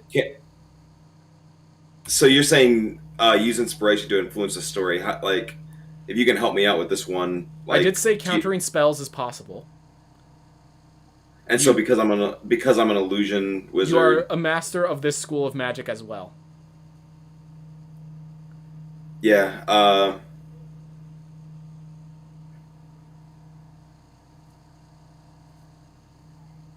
Could I use my inspiration to place... Is it simple? I don't know if this makes sense. I kind of want to just place this illusion aura around him, but I don't know how it would follow him. So I actually have a good one. So Igden, your past history is as a diviner, someone who senses things, correct? Correct. And you are an illusionist. You like hiding things in the process. Mm-hmm. in the moment, realizing you have to do it, your mind just like comes up with the connections. You are still,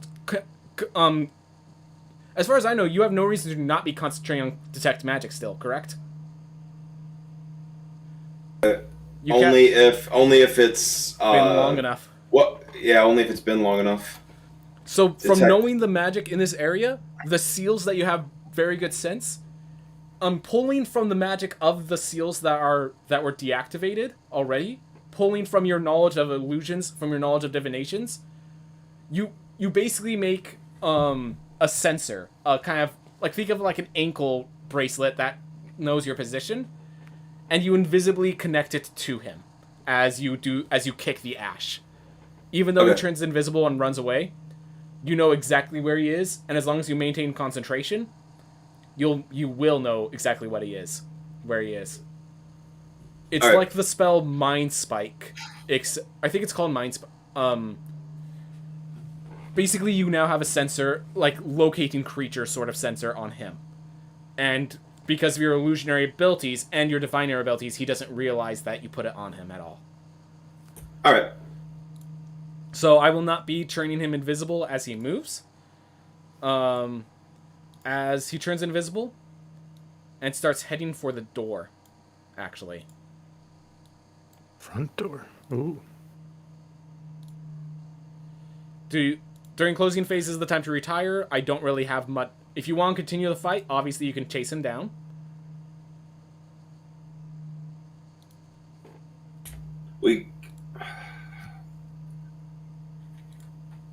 I don't know that we can, like, from a quest standpoint, we kind of have to continue the fight, because otherwise he just comes back here and breaks the seals. What happens if he goes outside? He got in somehow. Sure. Does he know about the disintegrate dome? Like, it's just straight up visible, right? It's straight up invisible, but he got in somehow. All right. Clarification. You said invisible? Not visible. Cool. All right.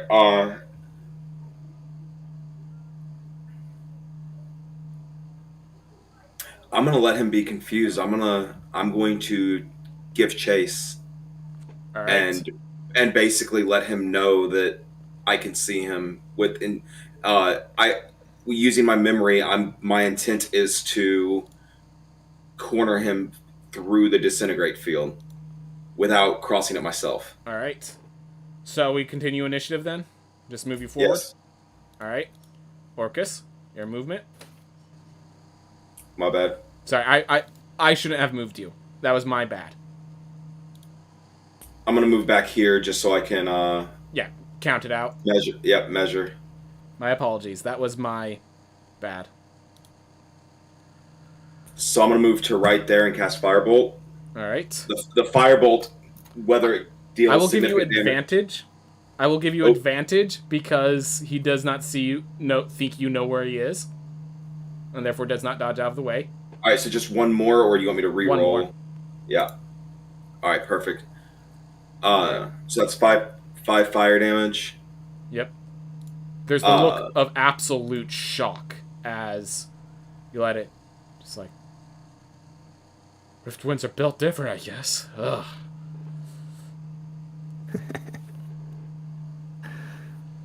And you're just going to continue chasing him, or? You mentioned I can cast Minor Illusion as a bonus action. I'm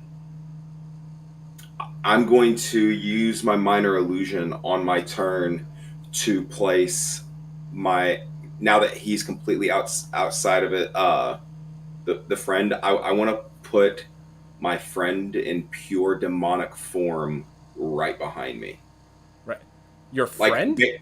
Or like Gilbert, I want his I want it to I want him to look as Demon if like, Gilbert.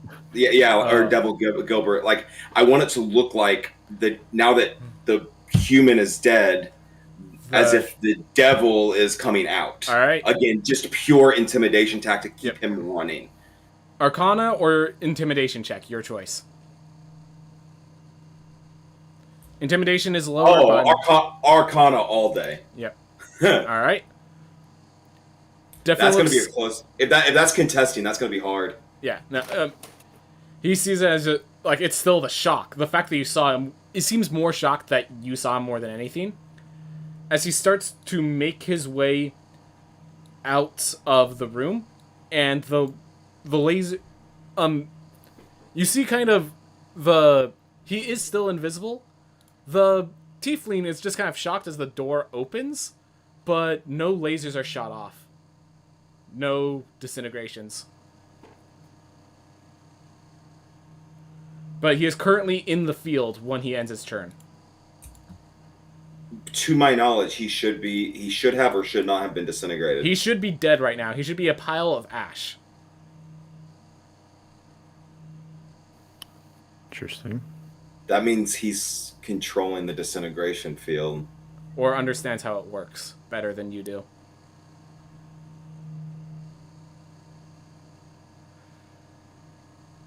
Quick, do you have any guesses of how it might work and how you can take advantage of it? Is it based on sight? Is that the guess you're making? Yes. All right. So what would you do if it's based on sight?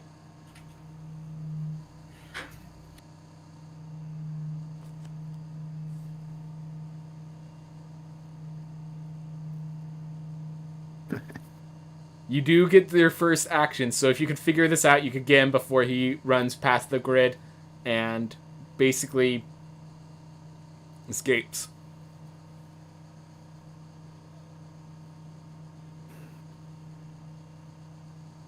One time I wish I was a spellcaster. Alive. Why am I missing something obvious?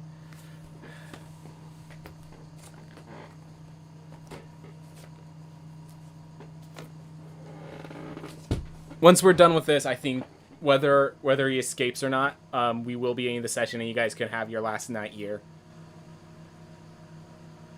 So, if Taylor, you need to worry about that stuff. Can I cast a minor illusion over him? You may. Knowing where he's at? Alright. Saw. Okay.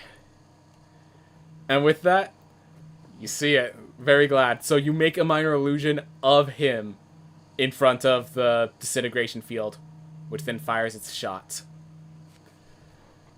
And while higher level he did have more health, he ain't immortal. As the last blast, I'm not going to roll damage, it's high damage, it's disintegration for a reason. As the man gets blasted to a degree where you hear his screams of agony as everything on him turns into nothing.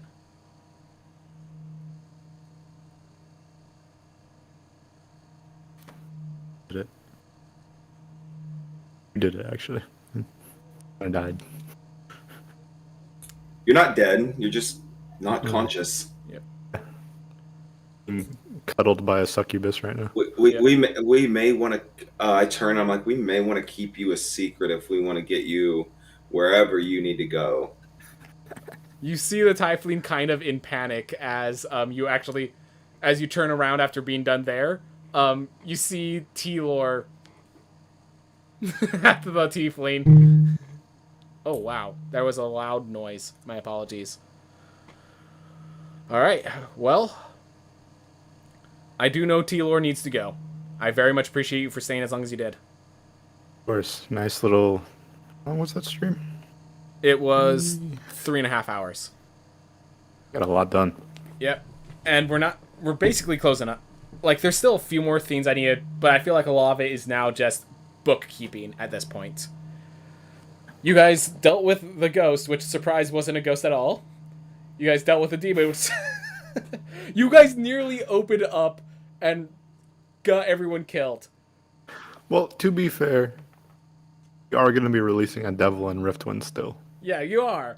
You're still going to release devils, but now, at least you didn't release... At least you kept the devil in Westgates. Yeah, that was the quest. The quest was to take care of stuff there. The quest did not say, do not release a devil in Riftwind. Riftwind will understand. We got the job done, dang it. Yep. We did what we were asked of. Alright, well, I will take care of experience and gold gain and stuff next session. I think this was very successful. We got this haunted house not so haunted. You guys have another night at this great place. And I do want to ask one thing so that I don't have to worry about it for 1 to 2 weeks. When he ran out of the room, was his spellbook on his person to be disintegrated? It or was not? on his person. I'm sorry. Had to try. Yeah, no, I understand. You have to try. I was really considerate. Like, if I give him this spellbook, it's every single illusion spell he needs for the rest of the game, probably. Till, like, 9th level. Well, that was a blast. I will say our dumb antics made for a much more interesting game. That's why I love these dumb antics. That's why I love people who are new to the game and aren't too busy on the systems and just having fun. Yeah, just trying to be chaotic. Alright. Anyways, everyone, thank you so much for watching. Have a wonderful day. Paranoid, thank you so much for coming by. I do always appreciate it. Thank you for having me. T-Lord, as always, you've been here since the start. Of course, enjoy it. And everyone, thank you so much for watching. I hope you all have a wonderful day. Bye. Alright. And with that, I'm going to end the stream. Need a clip of that Nat 1 rolling into a Nat 20. Yep, don't worry, I'll give you the video later. And I just want to make sure, because last time I just ended the stream suddenly, Twitch did some horrible nightmare stuff. So I learned that it doesn't happen if I raid a channel, which is really weird. Do you guys have a channel you want raided? Let me see. Oh, there we go. Yeah. Because none of my real channels are on right now, so... Somebody who did Olympics with us who's streaming. He's playing Dead by Daylight right now. Can you give me the name? Yep, I'll listen to it in Discord. Alright, thank you. Let's pop it open. Hey. It's Enderhide. Got it.